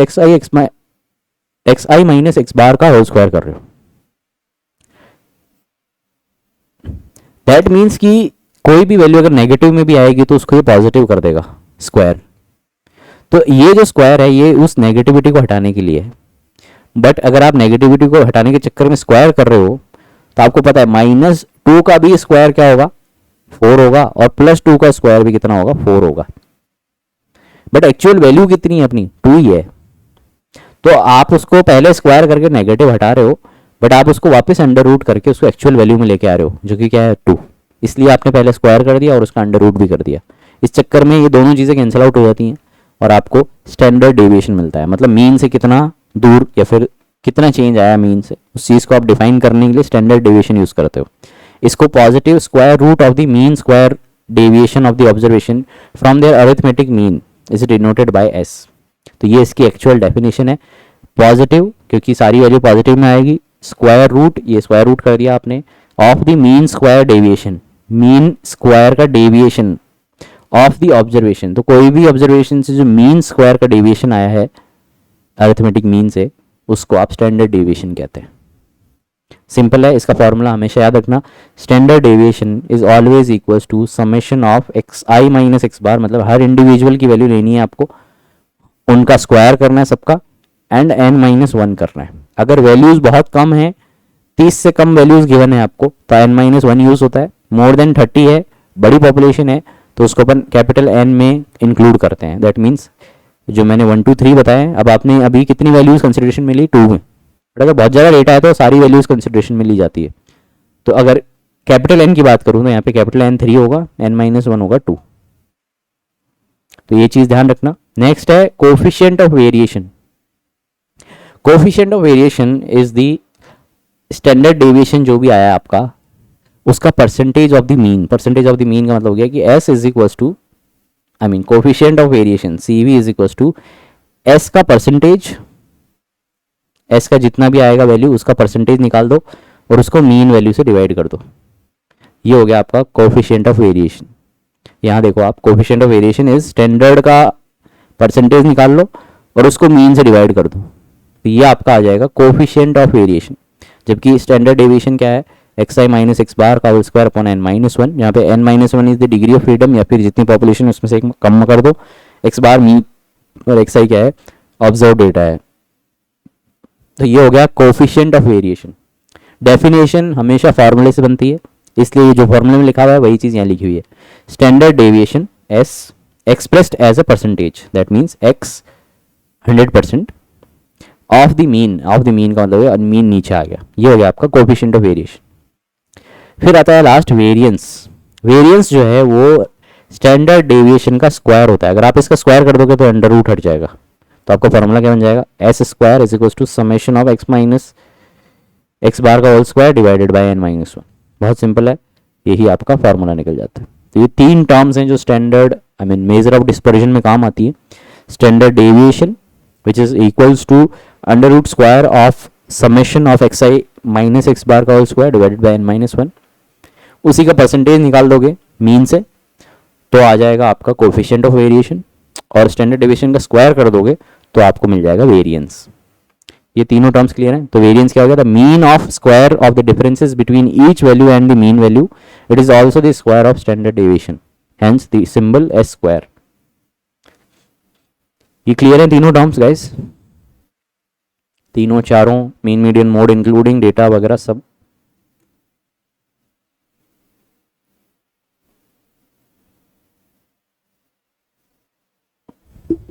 ये फार्मूलाज बहुत इंपॉर्टेंट हैं, इनसे न्यूमेरिकल आ सकता है, तो आप अगर फार्मूला याद रखोगे तो न्यूमेरिकल हो जाएगा। ज़्यादा हार्ड न्यूमेरिकल नहीं आते हैं CSIR में, ऐसे आते हैं जो आप पेपर पे सॉल्व कर सको, फालतू कैलकुलेशंस में उलझने नहीं देंगे वो आपको। ओके, और अगर आप उलझ रहे हो दैट मीन्स आप गलत कर रहे हो। आगे चलते हैं स्टैंडर्ड डेविएशन पे। तो स्टैंडर्ड डेविएशन जैसे अपन ने बात करी कि इसका फार्मूला होता है under root of summation of x i minus x bar का whole square divided by n minus one. Simple formula है, मैं बार बार रिपीट करूंगा, आपको याद हो जाएगा। बट स्टैंडर्ड डेविएशन जो होता है ये मोस्टली अपन ग्राफ से देखते हैं। जैसे मैंने कहा कि यहाँ पे कोई भी वैल्यू नेगेटिव आएगी तो उसको स्क्वायर करेंगे जिससे वो पॉजिटिव हो जाएगी, और उस स्क्वायर को हटाने के लिए अपन अंडर रूट करते हैं। तो दैट मीन्स कि एक्चुअल में वो चीज़ पॉजिटिव ही है। कैसे पता लगेगा, इन ग्राफ्स में देखो आप, मान लो ये मेरी एग्जैक्ट मीन वैल्यू है, मान लो 50 है, आपने ऑब्जर्वेशन का डेटा लिया, आपका आया 10 20 30 40 60 70 80 एंड 90, इस तरीके से वैल्यू आई। अब ऑब्वियसली जब आप कैलकुलेशन करोगे तो आप क्या करोगे, 10 माइनस 50 करोगे जो कि माइनस 40 आएगा, फिर 20 माइनस 50 करोगे 30 माइनस में आएगा 30, माइनस में 20 आएगा, माइनस में 10 आएगा। इस तरीके से वैल्यू चलेंगी। बट एक्चुअल इस प्लॉट में आप देखोगे तो ये चीज़ें पॉजिटिव में ही है, ये प्लस का 10 है, ये प्लस का 20 है। तो आपको नेगेटिव हटाने के लिए स्टैंडर्ड डेविएशन में स्क्वायर करना जरूरी होता है। समझ आया ये? अब उस स्क्वायर को भी हटाने के लिए आपको अंडर रूट करना ही पड़ेगा, कोई इलाज नहीं है आपके पास।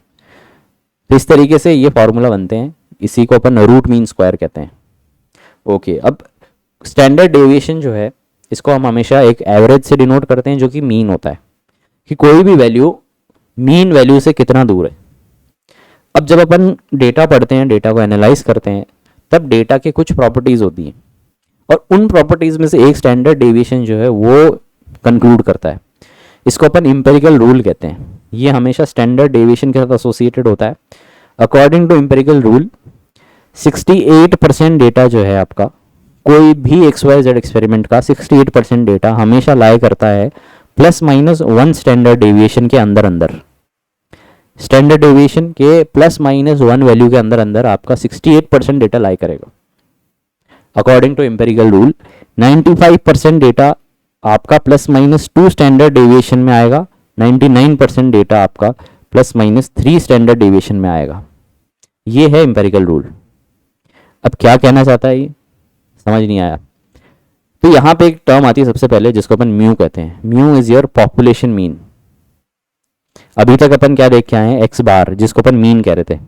ये मीन नॉर्मल ऑब्जर्वेशंस के लिए यूज करते हैं, बट जब आप एक बड़ी क्वांटिटी की बात करते हो, पॉपुलेशन की बात करते हो, तब आप उस मीन को म्यू से चेंज कर देते हो। सेम चीज़ है, कोई डिफरेंस नहीं है। पॉपुलेशन का मीन है ये, बस इतना याद रखना। ये पॉपुलेशन का mean he standard deviation define करता है। स्टैंडर्ड डेविएशन है कि इस पॉपुलेशन की मीन से कितनी वैल्यूज चेंज हो रही है। फॉर एग्जाम्पल मेरा पॉपुलेशन मीन आया 20। अब आपने क्या देखा कि जब आप एक स्टैंडर्ड डेविएशन पीछे जाते हो तब इंडिविजुअल्स हो जाते हैं 15, और एक जब स्टैंडर्ड डेविएशन आगे जाते हो तो वैल्यूज हो जाती है 25। तो आप मेरे को बता सकते हो कि कितना स्टैंडर्ड डेविएशन है इस पॉपुलेशन का, कितना स्टैंडर्ड डेविएशन होगा। अगर कम करने से 15 जा रहा है, ज़्यादा करने से 25 जा रहा है, तो स्टैंडर्ड डेविएशन मेरा कितना हो गया, 5 हुआ ना। अरे मैं डेटा की बात नहीं कर रहा हूँ, स्टैंडर्ड डेविएशन की बात कर रहा हूँ। स्टैंडर्ड डेविएशन मेरा 5 हो गया।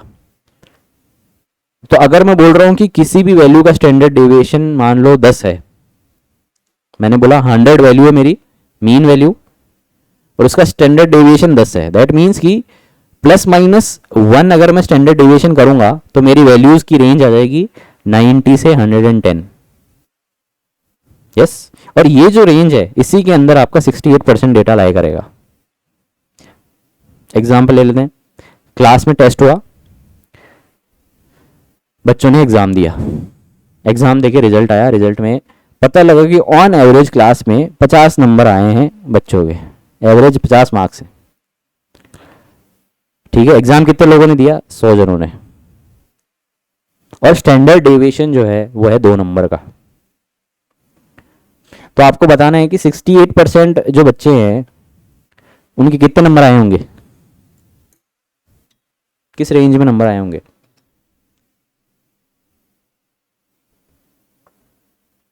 48 से 52 के बीच में। यस, तो अगर आप बच्चों को कैलकुलेट करोगे तो 68% बच्चों के नंबर 48 से लेके 52 तक आएंगे।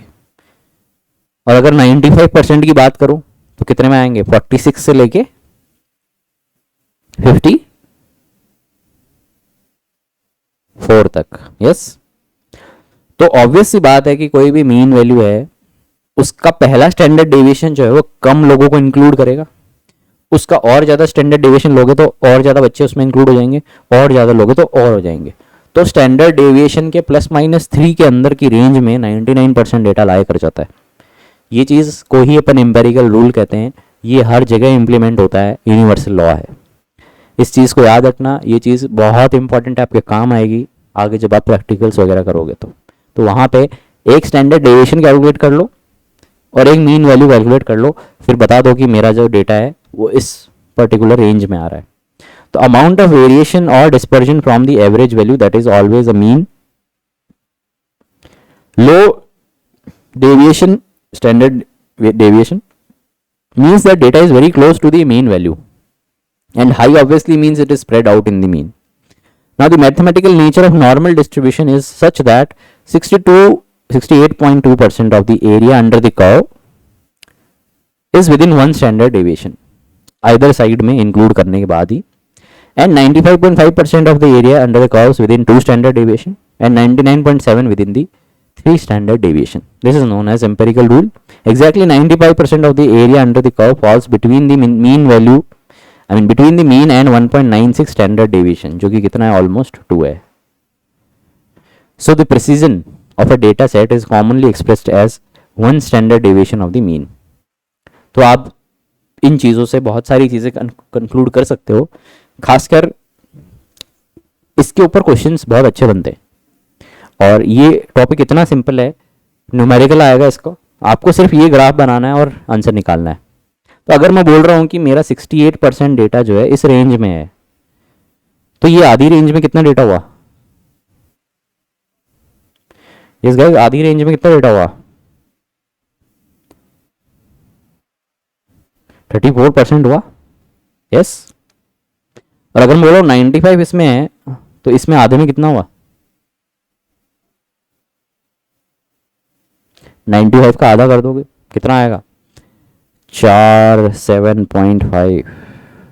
तो इस तरीके से चीज़ें इसमें कंक्लूड होती है। एक क्वेश्चन है बहुत सिंपल सा, ये आप लोग कर लोगे। तो क्या हुआ, 2000 फ्रेशमैन आए हैं, ये फिशरमैन नहीं है, ध्यान रखना। उन्होंने एग्जाम दिया, स्कोर डिस्ट्रीब्यूट हुए normally with mean of 70। That means आपका जो म्यू है वो कितना आ गया? 70 आ गया। And standard deviation of 5। तो आपका स्टैंडर्ड डेविएशन आपको मिल गया 5। आपको बताना है कि क्या परसेंटेज ऑफ स्टूडेंट्स हैं जिन्होंने 60 से 70 के बीच में स्कोर किया होगा। 60 to 70 रेंज में आपको आंसर बताना है कितने लोगों ने स्कोर किया है। फटाफट बताओ कितना आएगा आंसर।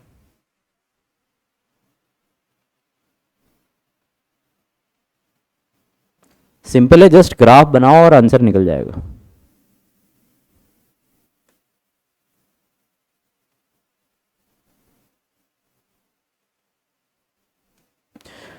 तो इसका ग्राफ कैसे बनेगा? ये आपका नॉर्मल ग्राफ है, ये आपका बेल शेप कर्व है, इसका स्टैंडर्ड मीन वैल्यू जो है वो आएगी 70। अब आपको प्लस माइनस 5 करना है, तो इधर माइनस करोगे 65 हो जाएगा, इधर करोगे 75 हो जाएगा, इधर करोगे 60 हो जाएगा, इधर करोगे 80 हो जाएगा, इधर करोगे 55 हो जाएगा, इधर करोगे 85 हो जाएगा। तो ये कुछ रेंज है जो मैंने यहाँ पे बनाई है एंड इन्हीं के अंदर सारा डेटा आएगा। तो अगर आप बात करोगे 65 से 75 के अंदर, तो कितने बच्चे आएंगे? 68%। अगर आप बात करोगे 60 से 80 की, तो आपको कितने मिलेंगे? 95% बच्चों के 60 से 80 के बीच में नंबर आए हैं। और 55 से लेके 85 तक 99% बच्चों के नंबर आए। अब आपको बताना है कि 60 से 70 के बीच में कितने लोगों के नंबर आए हैं, तो क्या आंसर आएगा? 48%। कैसे? ये 60 है, ये 70 है।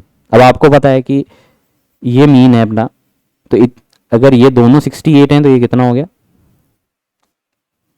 68 का आधा कितना हुआ? 34। तो ये अपन को निकल गया 34। अब आपको पता है कि ये पूरा 95 है, तो आधा कितना आया था अपना? 47.5। उस 47.5 में से 34 माइनस कर दो। क्या कर रहा हूं मैं? 34। अच्छा 40, ये आंसर ही 47.5 हुआ ना। हाँ, तो ये वैल्यू आ गई, सिंपल है। वरना इसका भी आधा का आधा करके उसको ऐड कर सकते हो, तो आंसर आपको 47.5 आएगा। तो ऐसा कोई भी क्वेश्चन हो जहाँ पे स्टैंडर्ड डेविएशन और एवरेज दिया हुआ हो, बेल शेप कर्व बना लेना, अकॉर्डिंगली आंसर निकाल लेना, फटाफट निकल जाएगा, फालतू कैलकुलेशन नहीं करनी पड़ेगी। क्लियर है सभी को? Empirical rule.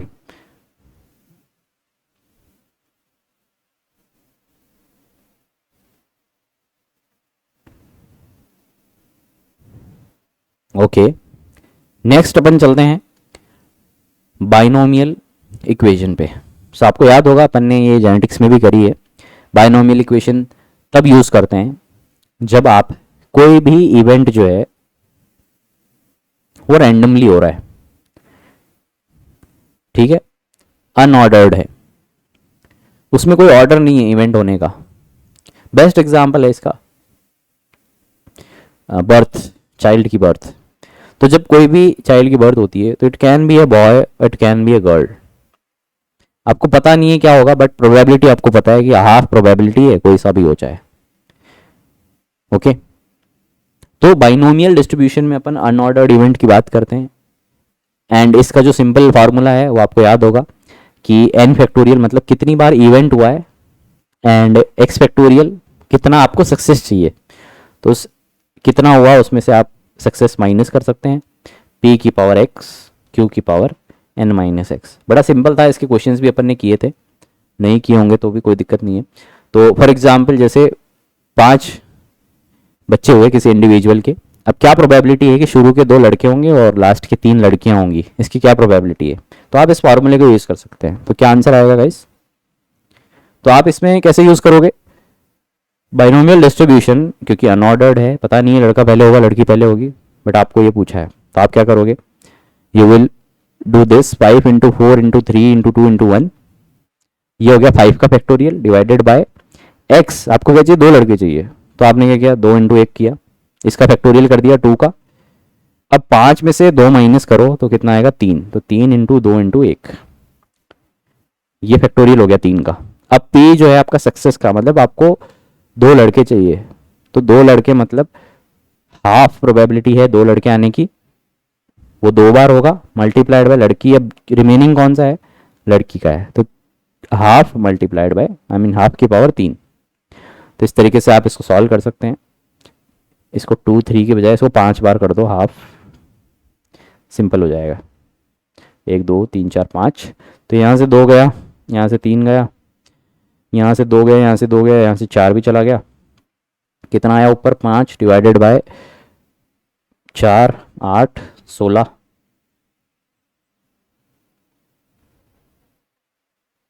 आ गया आंसर? इसको और सॉल्व कर लो फर्दर, नहीं होगा तो यही आंसर हो गया। 55 डिवाइडेड बाय 16 करोगे तो आंसर आ जाएगा। ओके, हमेशा ध्यान रखना, कोई भी प्रोबेबिलिटी का क्वेश्चन हो, आंसर हमेशा 0 से 1 के बीच में आएगा, 1 से ज़्यादा भी नहीं आएगा और 0 से कम नहीं आएगा। हाँ, जो भी आंसर आएगा वो यहाँ से आ जाएगा। तो ये हो गया एक प्रोबेबिलिटी डिस्ट्रीब्यूशन बाइनोमियल का। अब ये अपन ने देखा स्टैंडर्ड डेविएशन। एक और प्रोबेबिलिटी डिस्ट्रीब्यूशन है जिसको अपन पॉइजन डिस्ट्रीब्यूशन कहते हैं। पॉइजन डिस्ट्रीब्यूशन थोड़ा सा अलग होता है हर चीज़ से, बट ये भी प्रोबेबिलिटी में काम आता है। और ये कहाँ काम आता है, इसके एग्जाम्पल्स देखोगे आप, तो ये मोस्टली पॉइजन जहाँ पे भी नाम आ जाए वहाँ पे टाइम का खास ध्यान रखना। टाइम मतलब कि आप टाइम के रिस्पेक्ट में बातें कर रहे हैं, या फिर आप कोई ऐसी वैल्यू ले रहे हैं जिसके रिस्पेक्ट में आप चीज़ों को देख रहे हैं, प्रोबेबिलिटी कैलकुलेट कर रहे हैं। हमेशा टाइम जरूरी नहीं है, it can B time, it can B area, it can B volume और डिस्टेंस, कुछ भी हो सकता है। अगर इनके कंपैरिजन में आप प्रोबेबिलिटी निकाल रहे हैं तो you will get your Poisson distribution. Okay, अब पॉइजन डिस्ट्रीब्यूशन करता क्या है? It is use to calculate probability of an event occurring over a certain interval. जैसा मैं कहूँ कि बाहर घूमने गए, 4 किलोमीटर अपन चले, उसमें 10 पेड़ आए, तो आपने क्या किया कि पॉइजन डिस्ट्रीब्यूशन के अकॉर्डिंग, मेरे अकॉर्डिंग 5 किलोमीटर चलने पर 10 पेड़ मिलेंगे आपको। तो मैं आपको बोलूँगा कि आप 5 किलोमीटर जाके आओ, 50 किलोमीटर आप जाके आओ, क्या प्रोबेबिलिटी है कि आपको 90 पेड़ मिलेंगे? तो आप ये कैलकुलेट कर सकते हो। अब कैसे करेंगे अपन फार्मूले से देखेंगे, बट कोई भी चीज़ जो पॉइजन डिस्ट्रीब्यूशन में अपन काम लेते हैं वो बताते हैं कि कितनी बार इवेंट हुआ उस टाइम के बीच में, या फिर उस डिस्टेंस के बीच में, उस वॉल्यूम में, बहुत सारी जगह इसको कंपेयर कर सकते हैं। Poisson distribution is useful for measuring how many events may occur during a given time horizon, such as the number of customers that enter a store during the next hour, 1 घंटे में कितने लोग आएंगे, number of hits on a website during next minute, या फिर कोई भी example आप ले सकते हो, उसको हमेशा पॉइजन डिस्ट्रीब्यूशन से यूज़ करोगे, कैलकुलेट करोगे। एक और चीज़ ध्यान रखना, स्टैट्स में जितनी भी टर्म्स पढ़ रहे हो आप, इन टर्म्स में मैच द फॉलोइंग आना भी एक नॉर्मल बात है। तो अगर आपको टर्म पता है, उसका डेफिनेशन पता है, तो आप मैच द फॉलोइंग करके भी 4 नंबर लेके जा सकते हो। तो इतने सिंपल क्वेश्चन आते हैं स्टैट से, तो ईजी है, कोई ज़्यादा इसमें झंझट भी नहीं है। TFR में काफ़ी आया था। Okay, so interval can be time, area, volume और डिस्टेंस। अब इसमें एक सिंपल सा फॉर्मूला यूज होता है, थोड़ा सा याद करने में तकलीफ होएगा बट हो जाएगा। तो क्या फॉर्मूला है? Poisson distribution is always equals to e to the power minus lambda. अब ऊपर लेमडा चला गया, इसको नीचे लाना पड़ेगा, लेमडा की पावर एक्स, एक्स ऊपर चला गया, इसको नीचे लाना पड़ेगा, एक्स का फैक्टोरियल। ये फॉर्मूला होता है पॉइजन डिस्ट्रीब्यूशन का। ई क्या है यहाँ पे? कांस्टेंट है जिसकी वैल्यू होती है 2.7, फिक्स होती है। लेमडा क्या है यहाँ पे? Lambda is the expected value या फिर mean value, expected mean value. Expected mean कैसे निकालते हैं? जैसे मैंने कहा कि भाई 2 किलोमीटर चलोगे तो 4 दोस्त मिलेंगे, तो अगर आप 20 किलोमीटर चलोगे तो कितने दोस्त मिलेंगे? यस गाइस, कितने मिलेंगे? 40 मिलेंगे। तो ये आपका एक्सपेक्टेड मीन है, ठीक है। बट क्वेश्चन में क्या होगा, 2 किलोमीटर चलने पे 4 दोस्त मिल रहे हैं, तो बताओ 20 किलोमीटर चलने पर 30 दोस्त मिलने की कितनी प्रोबेबिलिटी है, ये क्वेश्चन होगा। तो क्वेश्चन में एक्सपेक्टेड वैल्यू के इक्वल नहीं आएगी बात कभी भी, हमेशा कम या ज़्यादा आएगी। तो आपको पहले एक्सपेक्टेड निकालनी पड़ेगी, उसके बाद में जो क्वेश्चन में गिवन मीन है उसके ऊपर कैलकुलेशन करना पड़ेगा। तो यहाँ पे 40 क्या है, मेरा लैम्डा बन जाता है।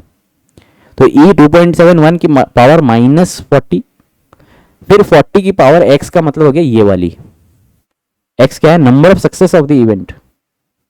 तो आपको 20 आपको 20 किलोमीटर में कितने मिलने चाहिए, 30 मिलने चाहिए। इसकी प्रोबेबिलिटी निकालनी है, तो आपका एक्स जो हो जाएगा वो 30 हो जाएगा, फिर 30 का फैक्टोरियल कर दोगे तो आंसर आ जाएगा। सिंपल है, फॉर्मूला अप्लाई करना आना चाहिए। तो सबसे पहले 2 क्वेश्चन करते हैं अपन। सबसे पहला क्वेश्चन है कि river has an average of 3 E coli bacteria 5 ml के अंदर। 3 इकोलाई है 5 ml के अंदर। What is the probability that exactly 20 bacteria are found in 50 ml। 20 bacteria मिलनी चाहिए 50 ml के अंदर। तो अब मैं यहाँ पे सारी वैल्यूज लिख देता हूँ। ई चाहिए अपन को, लेमडा चाहिए अपन को, और एक्स चाहिए अपन को। तो टेल मी गाइस, ई की वैल्यू 2.71 है, लेमडा की वैल्यू कितनी आएगी,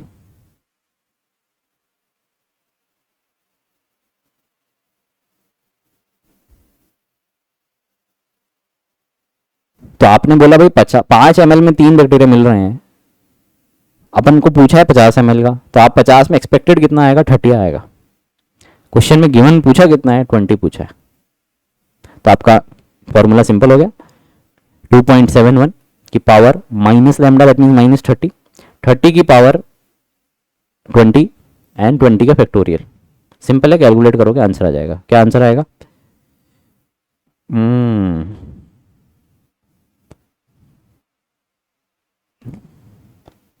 0.3333 कुछ, देख लो, मेरे को पता नहीं है, कैलकुलेट करो कोई बैठ के।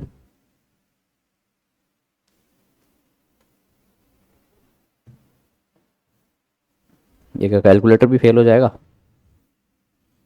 मैं कर देता हूँ। 30 की पावर हो गई 20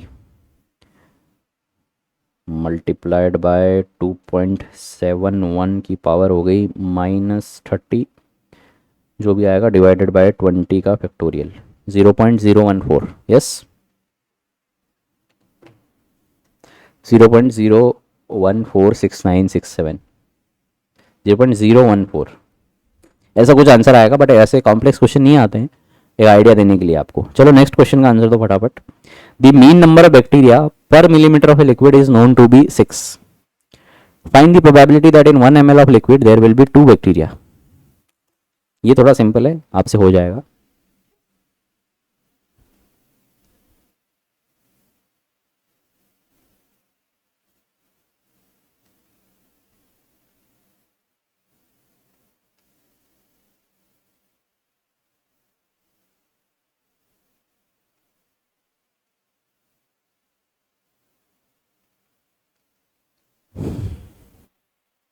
अच्छा, यहाँ पे पहले बता दो मेरे को, ई की वैल्यू तो 2.71 है, व्हाट इज लेमडा।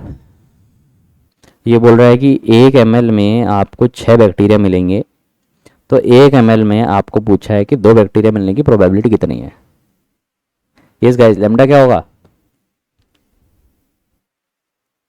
6 हो जाएगा। एक्स क्या हो जाएगा, 2 हो जाएगा।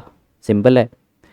तो 2.71 की पावर -6 मल्टीप्लाइड बाय 6 की पावर 2 डिवाइडेड बाय 2, कितना आंसर आएगा, 0.045। यस,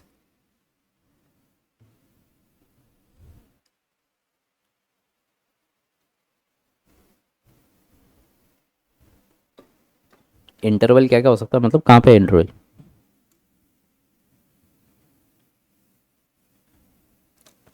अरे सभी का आंसर आ गया, 0.05 045।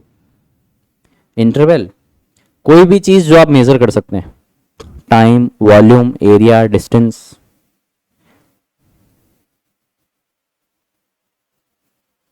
ओके, बट मेजरेबल होनी चाहिए, वरना आंसर नहीं आएगा। ओके, तो इस तरीके से क्वेश्चन आप कर सकते हो पॉइजन डिस्ट्रीब्यूशन के। तो आप ध्यान रखना कि अगर आपको आपसे एक एवरेज निकल रहा है एक्सपेक्टेड का और आपको पूछा है, क्योंकि आप इसमें देख सकते हैं क्वेश्चन, दोनों क्वेश्चन में अगर ये बोल रहा है 1 ml में 6 हैं तो 1 ml में 2 कैसे होंगे, तो इसके लिए पॉइजन चाहिए। इसमें आप बोल रहे हो कि 5 ml में 3 है, तो ऑब्वियसली 50 ml में कितने होने चाहिए, 30 होने चाहिए, बट यहाँ पे 20 की बोल रहा है, तो यहाँ पे पॉइजन यूज़ करते हैं ऐसे सिचुएशंस में जहाँ पे होना जो चाहिए उसके अलग आंसर पूछ रहा है, तो आपको पॉइजन यूज़ करना पड़ेगा। फिर अपन आते हैं पैरामेट्रिक एंड नॉन पैरामेट्रिक पे। तो सिंपल भाषा में समझाऊं पैरामेट्रिक नॉन पैरामेट्रिक, तो जहाँ पे भी अपन बेल शेप कर्व निकालेंगे, नॉर्मल डिस्ट्रीब्यूशन जहाँ पे भी होगा उसको अपन पैरामेट्रिक टेस्ट कहते हैं, और जहाँ पे नहीं होगा बेल शेप कर्व वहाँ पे नॉन पैरामेट्रिक डिस्ट्रीब्यूशन होता है। अब ये जो टेस्ट होते हैं ये स्टैटिस्टिक्स के टेस्ट होते हैं, इनमें बहुत सारी चीज़ें अपन यूज़ करते हैं। पैरामेट्रिक नॉन पैरामेट्रिक टेस्ट अपन आगे देखेंगे कि कौन कौन से तरीके के होते हैं, बट सबसे पहले इनको समझते हैं होते क्या हैं। सो पैरामेट्रिक टेस्ट होते हैं, it is used for ratio और इंटरवल डेटा। ऑब्वियस सी बात है, रेशियो और इंटरवल डेटा का मतलब होगा कि वो चीज़ें एक फिक्स, आप ये बोलोगे कि तरीके से आएंगी, इंटरवल में आएंगी, एक रेशियो में आएंगी, उनका डिस्ट्रीब्यूशन नॉर्मल होगा। बट नॉन पैरामेट्रिक होगा जब कोई भी ऑर्डिनल या नॉमिनल डेटा जब होता है जिसका कोई, अभी कहोगे यूजलेस वैल्यूज होती हैं, उनका करने के लिए नॉन पैरामेट्रिक वैल्यूज यूज़ करते हैं, टेस्ट यूज़ करते हैं। It is use for mostly normal distribution and mean is usually the central measure, जबकि इसमें मीडियन यूज़ करते हैं क्योंकि मीडियन मोस्टली चेंज नहीं होता है, वो नॉन पैरामेट्रिक का सेंट्रल मेजर बन जाता है। Information about population is completely known when you are doing a parametric test, जबकि इसमें कोई इन्फॉर्मेशन अवेलेबल नहीं होती है। Specific assumptions are made regarding the population, जिनको अपन हाइपोथेसिस कहते हैं। कि मान लो आपने कोई ड्रग टेस्ट करना है, ए ड्रग अगर इफेक्टिव है तो ठीक है, ए ड्रग अगर नॉन इफेक्टिव है तो आपको कंक्लूड करना है कि क्या आंसर आएगा। तो आप क्या करोगे, यहाँ पे अजम्पशंस करोगे, हाइपोथेसिस दोगे। एक होता है नल हाइपोथेसिस। नल हाइपोथेसिस में आपने ड्रग बनाया, आपको पता है कि उसको काम करना ही पड़ेगा, तो अगर नल हाइपोथेसिस लिखूंगा तो नल हाइपोथेसिस में मेरा स्टेटमेंट होगा कि the drug is not effective,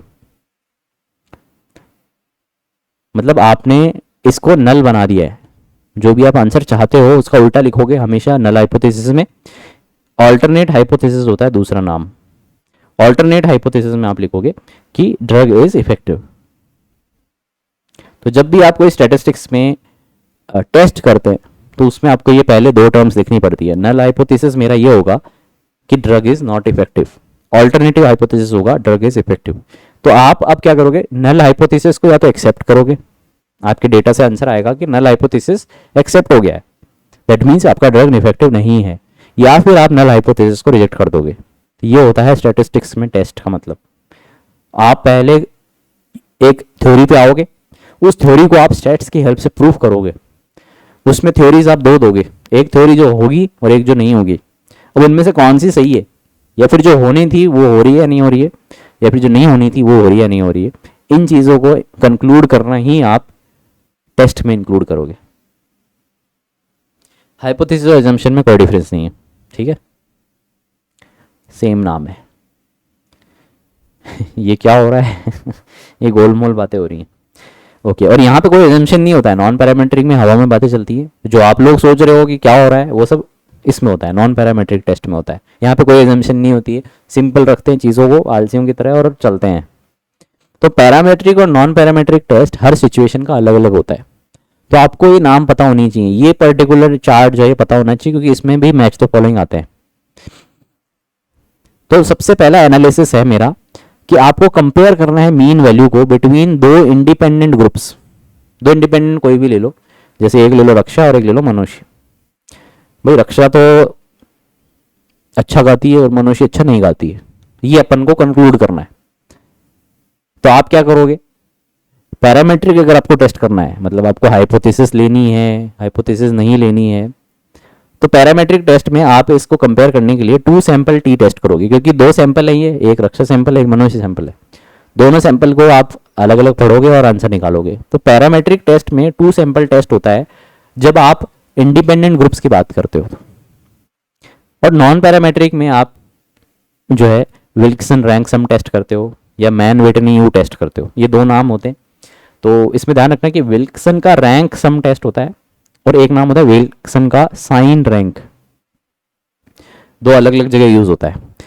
अब यहाँ पे जो एग्जांपल दे रखा है कि do managers who are men have a higher salary than a manager that is a female, तो ऑब्वियस सी बात है आप कंपेयर करोगे, मेल से जाके पूछोगे कितनी सैलरी है, फीमेल से जाके पूछोगे, फिर आप उनका पैरामीट्रिक टेस्ट करोगे क्योंकि आपने दोनों अलग अलग डेटा लिए, सैंपल लिए। तो ये हो गया पैरामीट्रिक में। नॉन पैरामीट्रिक में आप विल्सन रैंक सम टेस्ट करते हो या मैन विटनी यू टेस्ट करते हो, आपके कोई काम की नहीं है, जस्ट आपको पता होना चाहिए क्या यूज करते हैं। ओके, इनको पढ़ने की कोशिश भी मत करना, गूगल करके भी पागल हो जाओगे। नाउ नेक्स्ट एनालिसिस है when you compare two quantities of a same individual. अब रक्षा की बात कर लेते हैं कि रक्षा चलो अच्छा गाती है, बट क्या वो उठते ही अच्छा गाती है या कुछ खा के अच्छा गाती है? तो आपने क्या किया, एक ही इंडिविजुअल की दो कैरेक्टरिस्टिक्स लेके कंपेयर कर लिया। या फिर आप बोलोगे कि नेट क्लियर करने के बाद में अच्छा गाया उसने या नेट क्लियर करने से पहले अच्छा गाया, तो ये चीज़ें कंपेयर करने की हो गई। तो यहाँ पे जब आप कंपेयर करते हो एक इंडिविजुअल को, तब आप पेयर टी टेस्ट काम करते हो। अगर आप पैरामेट्रिक में जा रहे हो तो नॉन पैरामेट्रिक में आप साइन रैंक टेस्ट करते हो। और साइन रैंक का मतलब यहाँ पे रैंक सम था क्योंकि दो जने थे, 1+1 रूल है, या फिर मैन विटनी यू टेस्ट है। यहाँ पे आप साइन रैंक करोगे, साइन मतलब आपने एक से ऊपर एक रैंक टेस्ट कर दिया साइन करके। इसको कैसे याद रखना है वो आपकी हेडेक है, मेरा नहीं है। यहाँ पे एग्जाम्पल जो दरकार है, एग्जामिन स्टूडेंट का रिजल्ट एक यूनिट पढ़ने के बाद में और एक यूनिट बिना पढ़े। तो आपने टेस्ट लिया एक बच्चे का, उसको बोल दिया इस XYZ यूनिट से क्वेश्चन आएंगे, उसने एग्जाम दिया बिना पढ़े और एक बार दिया पढ़ के, तो अच्छे नंबर कहाँ आए? तो आपने एक इंडिविजुअल की दो कैरेक्टरिस्टिक्स को कंपेयर किया, pair t test and sign rank test. फिर आता है compare means between 3 or more independent group. अब यहाँ पे 2 नहीं 3 की बातें हो रही है, तो हमेशा याद रखना पैरामेट्रिक में अनोवा आता है। Analysis of variance is a parametric test, नाम से लग रहा होगा नॉन पैरामेट्रिक है, but it is parametric test, इसको अनोवा कहते हैं। इसी अनोवा का जो नॉन पैरामेट्रिक टेस्ट होता है वो होता है Kruskal Wallis test. Kruskal Wallis KW test भी कहते हैं इसको।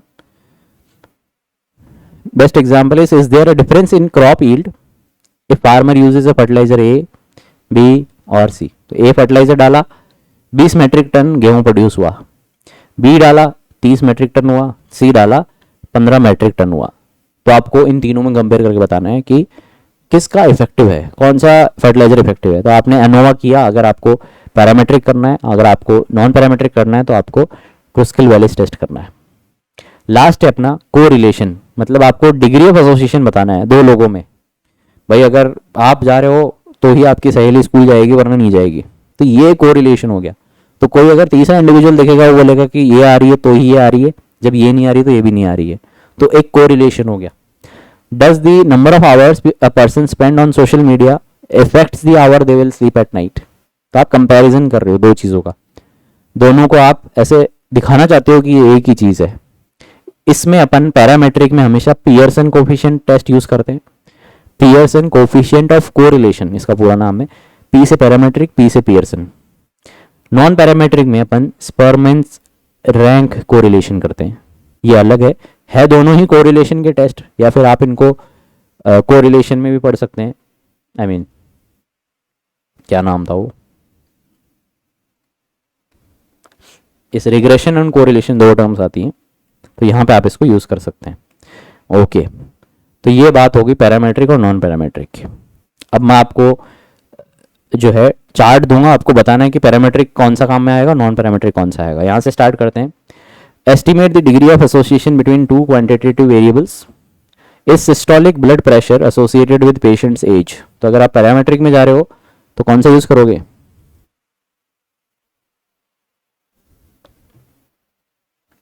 T test, student t test.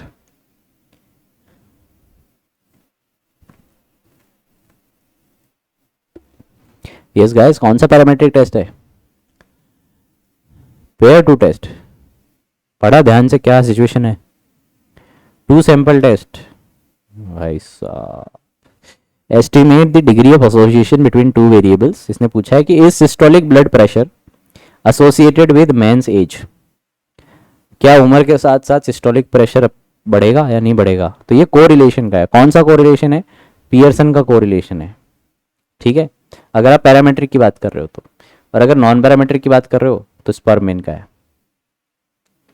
अरे क्या बोल रहे हो, t test, two sample test. Yes, मनुष्य योग्यता नीनों में हो। लेट समझ आया, लेट समझ नहीं आया। वो होता है ना कि भाई पहले ये पहला क्वेश्चन था तो आज भी यही पहला क्वेश्चन होगा, तो आप आंसर भी वो ये उस तरीके से देते हो कि हाँ ये लो, फिर बाद में पढ़ते हो क्वेश्चन क्या था। ओके, नेक्स्ट है compare mean between 3 or more distinct values. Is our experiment had 3 groups, if our experiment have 3 groups that means एक प्लेसिबो है, एक ड्रग 1 है, एक ड्रग 2 है। We might want to know whether the mean systolic blood pressure at a baseline differed among the 3 groups. तो parametric में आप use करते हो एनोवा, नॉन पैरामेट्रिक में आप KW, क्रूसल वेलिस टेस्ट, ठीक है। यहां आते हैं, compare mean between 2 distinct groups, 2 independent groups में सिस्टोलिक ब्लड प्रेशर जो है प्लेसिबो को जो असाइन किया था वो डिफरेंट है क्या ट्रीटमेंट ग्रुप से। तो पैरामेट्रिक में अपन क्या यूज करोगे,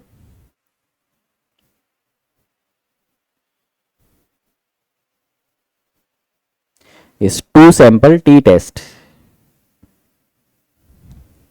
और नॉन पैरामेट्रिक में आप क्या यूज करोगे, 1+1 मतलब सम वाला विल्सन सम रैंक या फिर Whitney you test.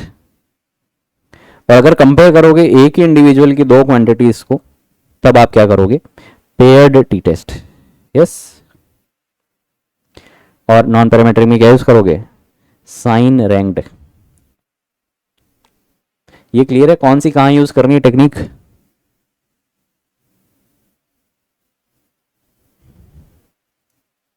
Yes, okay, तो ये बात होगी पैरामेट्रिक और नॉन पैरामेट्रिक की। अब अपन आगे चलते हैं नई टर्म पे जिसका नाम है confidence interval.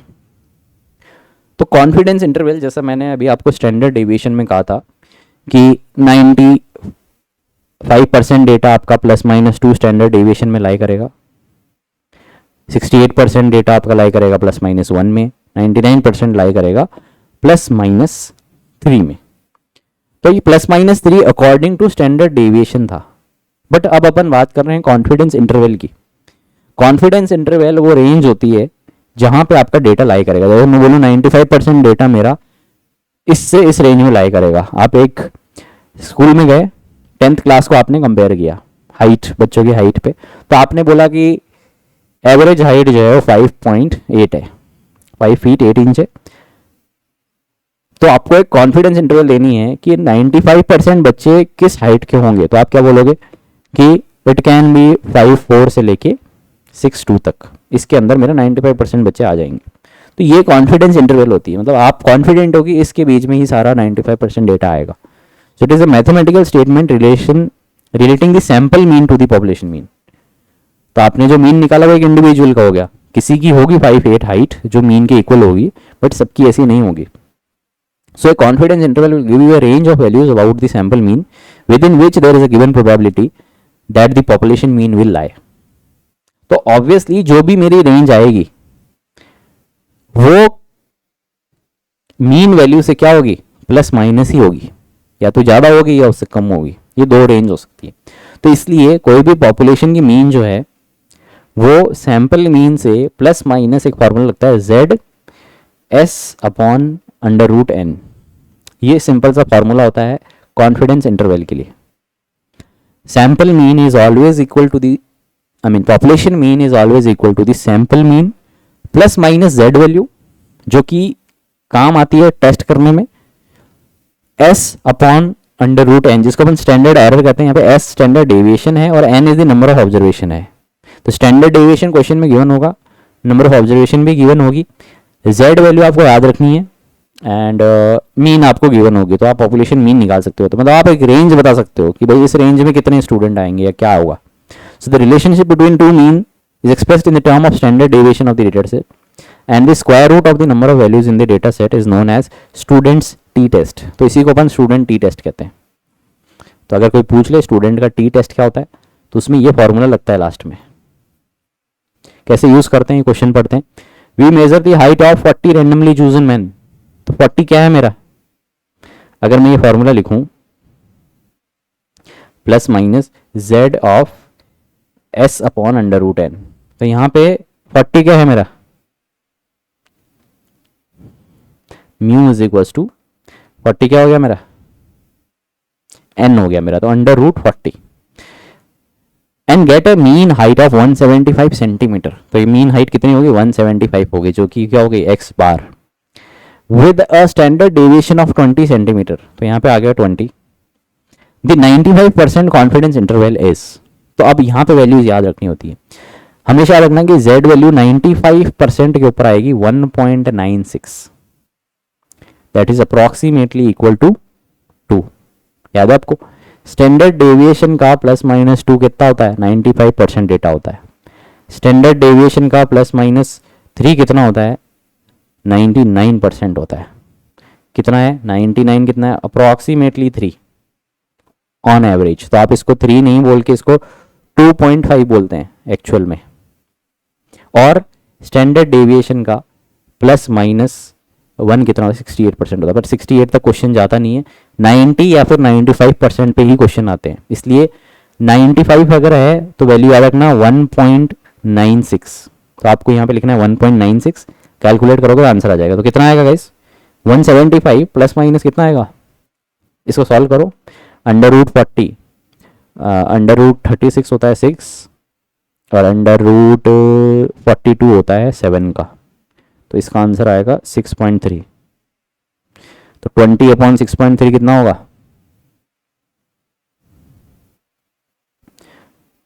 3 point something, 3.3, 1.96 into 3 मतलब 6, कुछ 6 के अराउंड आएगा वह, plus 175 plus minus 6 point something, या जो भी आएगा। तो अब आपको 95% कॉन्फिडेंस इंटरवल के अंदर रेंज देनी है, तो आप क्या दोगे, 175 में से आप 6 माइनस कर दो, कितना आएगा 169, से लेके इसमें 6 ऐड कर दो, कितना आ जाएगा 181। तो ये रेंज में मेरा 95% डेटा लाई करेगा, यही मेरा क्या है कॉन्फिडेंस इंटरवल है। ये समझ में आया गाइस,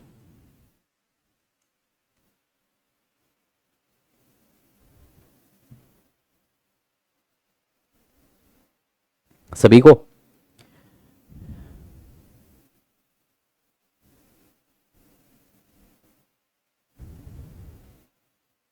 यस, ये प्रोबेबल वैल्यू, मतलब कि 95% लोग इस रेंज में आ ही जाएंगे, ऑब्वियसली आ जाएंगे। अगर 175 अगर मेरा एवरेज है तो 170 से स्टार्ट करके 180 तक देखूंगा तो ऑलमोस्ट 95% आ जाएंगे। यहाँ पे सारी बातें हाइपोथेटिकल होती है, कोई भी वैल्यू एग्जैक्ट नहीं होती है, इसी को अपन स्टैटिस्टिक्स कहते हैं। ओके, तो ये होगी कॉन्फिडेंस इंटरवल की बातें। एक और नाम आता है जिसको अपन सैंपल साइज कहते हैं। सैंपल साइज और रिजल्ट के ऊपर डायरेक्ट प्रोपोर्शनल होता है, जितना बड़ा आप सैंपल साइज लोगे उतना अच्छा रिजल्ट मिलेगा, उतने एरर के चांसेस कम होते जाएंगे, क्योंकि ऑब्वियस सी बात है सैंपल साइज इंक्रीज करोगे तो पॉपुलेशन को ज़्यादा कवर कर रहे हो, जिसकी वजह से एरर के चांसेस कम होंगे। तो अगर आप ग्राफ में देखोगे सैंपल साइज अगर 2000 2500 लोग हैं तो 2% मार्जिन ऑफ एरर है, कम है उससे तो और एरर बढ़ गया, एरर बढ़ गया, एरर बढ़ गया। तो you should take a greater sample size if you want to get a proper result या फिर एक्यूरेट रिजल्ट लाने के लिए। तो ये चीज़ ध्यान रखना, काम आ सकती है। अब अपन आते हैं उन चीज़ों पे जो मैं आपको अभी तक बताते आ रहा था। तो कोई भी स्टैटिस्टिक्स में टेस्ट होता है, खासकर chi square test, student t test, कुछ भी हो, इन सब में आपको स्टार्ट हमेशा सिग्निफिकेंस लेवल से करना होता है। सिग्निफिकेंस लेवल का मतलब है कि आपका जो भी एक्सपेरिमेंट है उसका क्या सिग्निफिकेंस है, क्या महत्व है, क्यों कर रहे हो आप उसको, पागल तो हो नहीं आप। तो कोई भी सिग्निफिकेंस लेवल जो है वो नल हाइपोथेसिस शुरू होता है, ऑल्टरनेटिव हाइपोथेसिस पे बंद होता है। तो नल हाइपोथेसिस में हमेशा अपन जो भी करना चाहते हैं उसका ऑपोजिट लेंगे, the opposite of what you are testing always. And alternative hypothesis में आप क्लेम करोगे जो आप टेस्ट कर रहे हो। तो हमेशा ध्यान रखना, आप कोई भी काम जो करते हो उसका रिजल्ट एक मन में आपके जरूर होता है। आप एग्जाम की तैयारी करते हो, आपके मन में हमेशा होता है कि मैं क्लियर करूंगा, तो ये आपका एक सिग्निफिकेंस है, ये लेवल है सिग्निफिकेंस का। बट आप नल हाइपोथेसिस में हमेशा लोगे कि मैं नहीं क्लियर कर पाऊंगा, और अल्टरनेटिव में लोगे कि मैं क्लियर कर पाऊंगा। फिर आप प्रोबेबिलिटी कैलकुलेट करोगे, फिर आप नल को या तो नल हाइपोथेसिस को रिजेक्ट कर दोगे, रिजेक्ट करोगे दैट मीन्स मेरा सिलेक्शन हो गया, एक्सेप्ट कर लोगे तो फिर ये एक्सेप्ट कर लोगे कि नहीं हो रहा है. सो जो भी ट्रू वैल्यू है अंडर नल हाइपोथेसिस या फिर true value under the null hypothesis and most likely observation जो है वो यहाँ रहती है हमेशा. ऑब्वियस सी बात है, मीन वैल्यू है. 95% सिग्निफिकेंस यहाँ तक रहता है, ये रेंज है 95 सिग्निफिकेंस की. एंड कुछ अनलाइकली ऑब्जर्वेशंस इधर भी आ सकती हैं. तो ऐसा नहीं है कि हमेशा एक्यूरेट रिजल्ट आएगा, एक्यूरेट डेटा मिलेगा. कुछ वैल्यूज इधर उधर चली जाती हैं. जैसे आप बचपन से एक्सपेरिमेंट्स कर रहे हैं, प्रैक्टिकल फाइल में अगर आप कभी एक्चुअल में टेबल्स को कंप्लीट करोगे एक्सपेरिमेंट करके तो आपका डेटा इधर उधर जा सकता है. That is absolutely normal. ये चीज़ को आप एक्सेप्ट करना सीख लो. तो ये बात हो गई null hypothesis and alternative hypothesis की. अब बात करते हैं एरर्स की, कि आपके इस पर्टिकुलर प्रोसेस में एरर होंगे. ऑब्वियस सी बात है. No hypothesis test is 100% certain because the test is based on probability. There is always a chance of drawing incorrect conclusion. तो यहाँ पे दो तरीके के एरर होते हैं. टाइप 1 बोलते हैं एक को टाइप 2 बोलते हैं. तो नल हाइपोथेसिस है. अकॉर्डिंग टू नल हाइपोथेसिस आप कह रहे हो कि मेरा ड्रग जो है वो इनइफेक्टिव है, और अल्टरनेटिव हाइपोथेसिस में आप बोल रहे हो कि मेरा ड्रग जो है वो इफेक्टिव है. अब आपने क्या किया, टाइप 1 एरर किया. टाइप 1 एरर क्या होता है? Type 1 error is the error in which null hypothesis is true but आप उसको मानते ही नहीं है, आप उसको रिजेक्ट कर देते हैं. When null hypothesis is true and you reject it. क्यों रिजेक्ट कर रहे हो? क्योंकि एरर है. ऐसे नहीं जानबूझ के कर रहे हो. इसको अपन टाइप 1 एरर करते हैं. गलती से अगर आपने नल हाइपोथेसिस को बोला मेरा ड्रग इनइफेक्टिव है, जो कि आंसर निकला आपका एक्सपेरिमेंट से कि नहीं है इफेक्टिव, बट आपने क्या माना? इफेक्टिव है. That is type 1 error. You make a type 1 error. Type 1 error करने की प्रोबेबिलिटी हमेशा अल्फा होगी. इसका कोई लेना देना नहीं है किसी भी चीज से. ये जस्ट एक आप बोलोगे सिंबल है. टाइप 2 एरर आप जब करते हो जब आपका नल हाइपोथेसिस तो गलत है, मतलब अल्टरनेटिव हाइपोथेसिस क्या हुआ? सही. बट आपने इसको गलत नहीं माना, आपने इसको सही मान लिया. That is a type 2 error always represented by beta. तो हमेशा नल हाइपोथेसिस के रिस्पेक्ट में ही बात करनी है. इसमें बहुत कंफ्यूजन होता है स्टूडेंट्स को. Type 1 error is when your null hypothesis is true but you reject it. ये टाइप 1 एरर है. टाइप 2 एरर होता है when your null hypothesis is incorrect but somehow you will accept it. That is your type 2 error. So null hypothesis is false and you fail to reject it. You make a type 2 error. Yes, reject दोनों में हो रहा है, but एक चीज सही है एक चीज गलत है. कि आप ऑलरेडी नल हाइपोथेसिस को नेगेटिव बात कर रहे हो, और वो नेगेटिव चीज सही थी बट आपने माना नहीं, आपने हमेशा पॉजिटिविटी रखी, तो वो टाइप 1 एरर है. बट अगर नल हाइपोथेसिस सही है और आपने इसको गलत माना, I mean null hypothesis, yes, तो ये चीज है, ये आपका डिसीजन है. Fail to reject and reject. ये नल हाइपोथेसिस है ट्रू या फॉल्स. जब आप इसको चार्ट बनाओगे तब आपको टाइप 1 एरर यहाँ मिलेगा, मतलब कि नल हाइपोथेसिस तो मेरा ट्रू है बट आपने उसको रिजेक्ट कर दिया. और टाइप 2 एरर कहाँ मिलेगा? यहाँ पे मिलेगा जब आपका नल हाइपोथेसिस तो गलत है बट आपने उसको रिजेक्ट कर दिया, फेल टू रिजेक्ट कर दिया. इसकी वजह से टाइप 2 एरर हो गया. तो a medical researcher wants to compare the effectiveness of medications. null hypothesis and alternative hypothesis. null में मतलब है कि दोनों medications जो हैं वो इक्वली इफेक्टिव होंगी. अल्टरनेटिव हाइपोथेसिस में दोनों नहीं होंगे इक्वली इफेक्टेड. तो टाइप 1 एरर में क्या होगा गाइस? ड्रग इफेक्टिव होगी या नहीं होगी? टाइप 1 एरर में इफेक्टिव होगी या नहीं होगी? इफेक्टिव होगी. So according to type 1, your null hypothesis is true. That means they are equally affected, but somehow you fail to accept it. That means आपने क्या किया? They are not effective. तो not effective का मतलब आपने क्या कर दिया? Type 1 error कर दिया. So null hypothesis is true, but you will reject it. और type 2 error कब होता? जब null hypothesis मेरा गलत है, but फिर भी आपने उसको accept कर लिया. तो आप क्या करोगे? मेडिकेशंस मेरी क्या है? इक्वली इफेक्टिव है. तो ये हो गया आपका टाइप 2 एरर. आई होप समझ में आया होगा आपको. अब अपन आते हैं लास्ट टेस्ट पे जिसका नाम है काई स्क्वायर टेस्ट. बहुत ज़्यादा पढ़ा जाता है काई स्क्वायर टेस्ट, क्योंकि chi square test is a test of independence. It is use to examine the relationship between two या फिर दो वेरिएबल्स के बीच में कितना रिलेशन है. इसको पढ़ने के लिए अपन काई स्क्वायर टेस्ट करते हैं। Chi square test is a non parametric distribution, ये ध्यान रखना। इसमें अपन इसको नॉन पैरामेट्रिक डिस्ट्रीब्यूशन में पढ़ते हैं। It is used to determine if there is a significance relationship between two nominal variables. तो आप काई स्क्वायर टेस्ट अपने दोस्त और उसकी क्रश पे कर सकते हैं, क्या उन दोनों में एक सिग्निफिकेंस रिलेशनशिप है या नहीं है। तो फिर आप उसको एक टेस्ट करके दे सकते हैं, भाई ये काई स्क्वायर टेस्ट है, ये तुम हो, ये तुम्हारी क्रश है।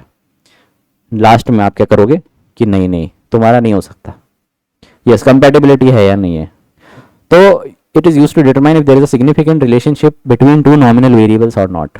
For example, a researcher wants to examine relationship between gender and empathy, कि अगर लड़का है तो उसमें ज़्यादा भावनाएं होंगी या लड़की है तो उसमें ज़्यादा भावनाएं होंगी। तो ये चीज़ें आप कंपेयर कर सकते हो। If a null hypothesis is accepted, that means कोई रिलेशनशिप नहीं है, ऑब्वियस सी बात है, between gender and empathy. If null hypothesis rejected, there is a relationship between gender and empathy. बस इतना ही बताते हैं अपन, है या नहीं है, इसको आपको स्टैटिस्टिकली प्रूव करना है। तो इसका एक एग्जाम्पल लेते हैं अपन। एक बायोलॉजिस्ट है जिनको दो स्पीशीज हैं ऑर्गेनिजम्स की, उनके बीच में एसोसिएशन देखना है। तो आप क्या करोगे, सबसे पहले इनको क्वाड्रेंट्स के अंदर तोड़ दोगे। कोई भी एक्स वाई जेड जो है उसको, यहाँ पे अपन ने कितने क्वाड्रेंट बनाए हैं, 5 क्वाड्रेंट्स बनाए हैं, ठीक है। तो 5 क्वाड्रेंट में पॉसिबिलिटी क्या है, आइदर ओनली ए स्पीशीज होगी, आइदर ओनली बी स्पीशीज होगी, या फिर ए और बी दोनों होंगी, या फिर no A and no B. यही पॉसिबल सिचुएशंस है, यस। तो आप क्या करोगे, 5 बॉक्सेस में देखोगे कि इस बॉक्स में ए भी है, बी भी है, और ये तीसरी सी भी है, ठीक है, समझ में आ रहा है। इसमें भी ए है, इसमें बी है, और इसमें सी भी है। इसमें ओनली सी और बी है, इसमें ओनली सी और बी है, और इसमें तीनों हैं अगेन। तो आप अकॉर्डिंगली डेटा बनाओगे, बट यहाँ पे आपको इतना ध्यान नहीं देना है इस टेस्ट पे। ये है आपका कलेक्शन ऑफ रो डेटा। तो आप रो डेटा का कैसे कलेक्ट करते हो, सबसे पहले आप क्वाड्रेंट्स को देखते हो जिसमें दोनों स्पीशीज प्रेजेंट है। तो क्या इसमें ए और बी प्रेजेंट है, यस। अच्छा, अपन को ये 2 ही स्पीशीज लेनी है, बाकियों को नहीं देखना है। तो इसमें 2 स्पीशीज प्रेजेंट है, इस क्वाड्रेंट में भी दोनों स्पीशीज प्रेजेंट है।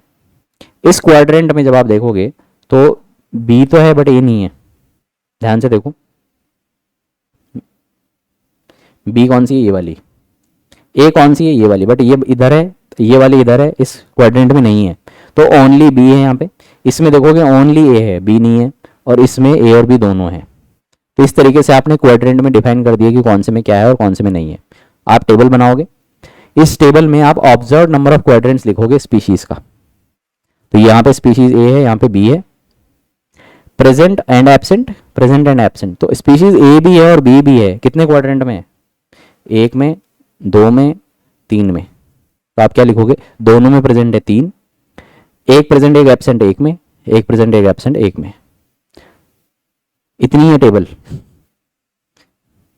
अब आप टोटल करोगे कि प्रेजेंट है, I mean species A present है 4 में, स्पीशीज बी प्रेजेंट है 4 में, स्पीशीज बी एब्सेंट है 1 में, स्पीशीज ए एब्सेंट है 1 में। तो टोटल कितने हो गए, 5। ये आपने ऑब्जर्व किया है डेटा। आपको याद होगा O by E, O by E याद है आपको। तो काई स्क्वायर का जो फॉर्मूला होता है, it is equals to O by E, I mean O minus E का whole square, that is observe minus expected का होल स्क्वायर, फॉर्मूला मेरे को भी याद नहीं है, डिवाइडेड बाय एक्सपेक्टेड। तो O बाई ई तो करना ही है आपको, इस O में से एक्सपेक्टेड को माइनस करके होल स्क्वायर कर देना है और समेशन करना है, ये ध्यान रखना। इसी को अपन काई स्क्वायर कहते हैं। यहाँ पे अपन को ऑब्जर्व चाहिए, देख लिया अपन ने, और एक्सपेक्टेड चाहिए। अब एक्सपेक्टेड निकालने के लिए अपन क्या करते हैं, एक्सपेक्टेड इज इक्वल्स टू रो जितना होगा टोटल मल्टीप्लाइड बाय जितने कॉलम होंगे डिवाइडेड बाय टोटल। तो टोटल आपको पता है 5 है, रो कितने हैं और कॉलम कितने हैं, वो है 4 और 1। कैसे, यहाँ पे देख लो टोटल, ये क्या है, रो या कॉलम, व्हाट इज दिस 4, अरे ये कॉलम होगी जो हॉरिजॉन्टली जा रही है और जो वर्टिकली जा रही है वो आपकी रो होगी, ठीक है। तो आप क्या देख रहे हो कि स्पीशीज ए और बी दोनों जहां पे प्रेजेंट हैं वहां पे रो भी 4 है और वहाँ पे कॉलम भी 4 है, तो 4 डिवाइडेड बाई 5 कितना आएगा answer 3.2, 4 into 1 divided by 5 0.8, 4 into 1 divided by 0.8 0.2। Total अभी भी वैसा ही रहेगा 4 और 1 और 5, क्योंकि आप कैसे भी कर लो आंसर वही आएगा एक्सपेक्टेड में भी। तो एक्सपेक्टेड मिल गया आपको मिल गया आपका ऑब्जर्व्ड। अब एक्सपेक्टेड और ऑब्जर्व में आप chi-square टेस्ट लगो, हर इंडिविजुअल में लगेगा, ध्यान देना। इसका भी chi-square अलग से निकलेगा, इसका भी अलग से निकलेगा, इसका भी अलग से और इसका भी अलग से। समेशन क्यों लिख रहे हैं, क्योंकि लास्ट में अपन को इन सब की वैल्यूज ऐड करनी है। तो 0 0.1 प्लस 0.1 प्लस 0.2 कितना आंसर आएगा 0.4। तो ये मेरी होगी chi-square की वैल्यू 0.4। अब आपको इस टेबल पे आना है। इस टेबल में आके आप कैलकुलेट करोगे कि पहले बात कि लेवल ऑफ सिग्निफिकेंस कितना चाहिए अपन को। तो अपन मान के चलते हैं अपन को 95% लेवल ऑफ सिग्निफिकेंस चाहिए, मतलब एक्यूरेसी चाहिए, कॉन्फिडेंस इंटरवल जो भी है अपना। तो 95% प्रोबेबिलिटी का मतलब हो गया, आई मीन एक्यूरेसी का मतलब हो गया 0.05% क्या होनी चाहिए आपकी प्रोबेबिलिटी होनी चाहिए कि ये प्रोबेबिलिटी के अंदर वैल्यू आनी चाहिए, क्योंकि 5% ही एरर के चांसेस हैं। तो वो 0.05 वैल्यू जो है वो आपका लेवल ऑफ सिग्निफिकेंस का है, मतलब इससे कम मतलब बात खत्म, इससे ज़्यादा मतलब बात चालू है। सो यहाँ पे जब अपन कंक्लूड करेंगे कि 0.05 वैल्यू पे स्पीशीज कितनी थी अपनी, 2 स्पीशीज थी ए और बी। एस 0.5 वैल्यू पे आंसर कितना आएगा उसका 5.99। आपका आंसर कितना आया 0.4, कितना आया 0.4 आया। Now if the calculated value is lower than 0.05 level significance, जो कि नहीं है, you will accept the null hypothesis and conclude that there is no significance association between the variables। कुछ गलत कर रहा हूं मैं? अच्छा 95% मतलब 0.95। इसका आंसर क्या आएगा गाइस?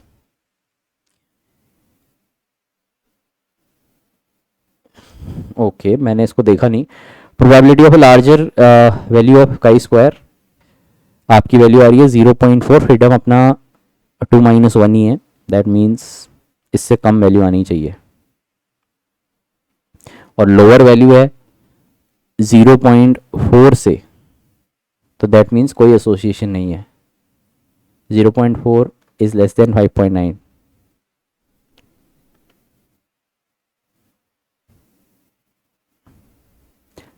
No association. अरे 5.9, अच्छा हाँ एक्सेप्ट होगा, ओके। जो भी है ये टेबल आपको मिलती है, इस टेबल में आपका जो यहाँ पे कॉन्फिडेंस इंटरवल गिवन नहीं है, इसलिए आप कुछ भी ले सकते हो, 0.005 भी ले सकते हो, 0.010 भी ले सकते हो, ओके। जो भी वैल्यू ले रहे हो 0.4 हमेशा उससे कम होगी, जो भी आपकी वैल्यू आई है। So if the calculated value is lower than 0.05 level of significance, you will accept the null hypothesis and you will conclude that there is no significant association between variables। जो कि ऑब्वियस सी बात है, दो पेड़ों के बीच में कोई एसोसिएशन नहीं है यहाँ पे, ये रैंडमली ग्रो कर रहे हैं, इसका ये मतलब हुआ। But if the value is higher than 0.05 level significance, you will reject the null hypothesis and conclude that there is a significant association between variables। तो ये आपका लास्ट फाइनल रिजल्ट होता है null hypothesis के बेस के ऊपर, okay. तो आपको टेबल ही देखनी है लास्ट में और कुछ नहीं करना है। और मोस्टली जो आपका डेटा आता है टेबल से कम ही वैल्यू आती है, और हमेशा नल हाइपोथेसिस को एक्सेप्ट ही करना पड़ता है, कोई मतलब नहीं है उसका, ठीक है।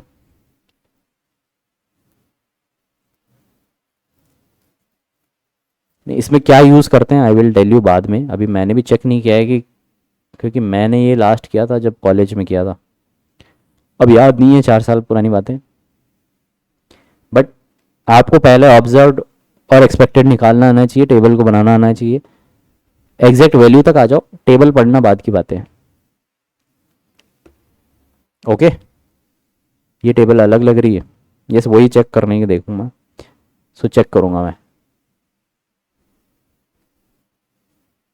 ओके ओके चलो कोई नहीं। ये आपका chi-square टेस्ट है जो कि फाइनल टेस्ट है, इस टेबल को अपन लास्ट में देखेंगे, बट यहाँ तक रिजल्ट आना चाहिए आपका टेबल से कैसे कंपेयर करना है ये मैं नेक्स्ट क्लास में आपको बता दूंगा। ओके, लास्ट टॉपिक है अपना रिग्रेशन। रिग्रेशन और कोरिलेशन जो है ये, मतलब रिग्रेशन मतलब कोई भी चीज़, एक चीज़ बढ़ रही है तो दूसरी चीज़ अपने आप कम हो रही है। जैसे आप एक चीज़ को अगर प्लस में लेके जाओगे तो उतनी ही वो माइनस में भी चलेगी दूसरी चीज़। ऐसे आपने बहुत सारे टॉयज़ वगैरह देखे होंगे, एक को आगे ले जाओगे दूसरा पीछे चलेगा, तो ये सब रिग्रेशन में आते हैं। यही चीज़ स्टैट्स में भी यूज़ होती है वैल्यूज़ के अंदर, कि कोई चीज़ जब आप डाल रहे हो तो उसका पॉजिटिव इंपैक्ट होने की जगह नेगेटिव हो रहा है, दैट मीन्स वो इन्वर्सली प्रोपोर्शनल है। Simple regression is used to examine the relationship between one independent and one independent variable. So regression involves determination of degree of relationship in the pattern of variation of two or more variable through the calculation of coefficient of correlation. यहाँ पे regression पढ़ने के लिए भी आपको correlation पे जाना पड़ता है। तो हमेशा वैल्यू जो है या तो 1 आएगी या फिर -1 आएगी। अगर 1 आ रही है दैट मीन्स पॉजिटिव इम्पैक्ट है, डायरेक्टली प्रोपोर्शनल चीज़ है। नेगेटिव में आ रही है दैट मीन्स इन्वर्सली प्रोपोर्शनल चीज़ है। अगर 0 ही आ रही है तो दैट मीन्स कोई उनके अंदर, meaning that variation of one variable cannot be used to explain any variation in the second variable, so 0.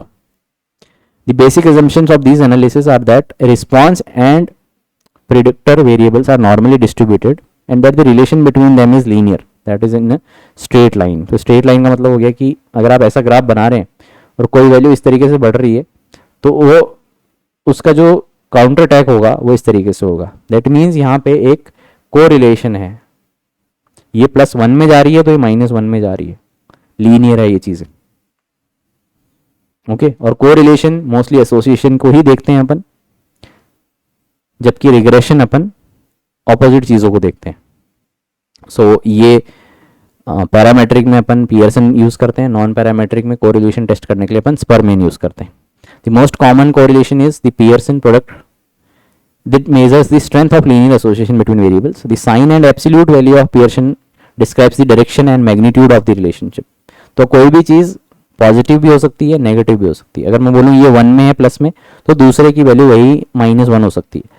इसकी अगर +2 है तो इसकी -2 हो सकती है। दैट मीन्स इनके अंदर रिलेशन तो है, नेगेटिव हो पॉजिटिव हो बात अलग है, but equal and opposite interaction है।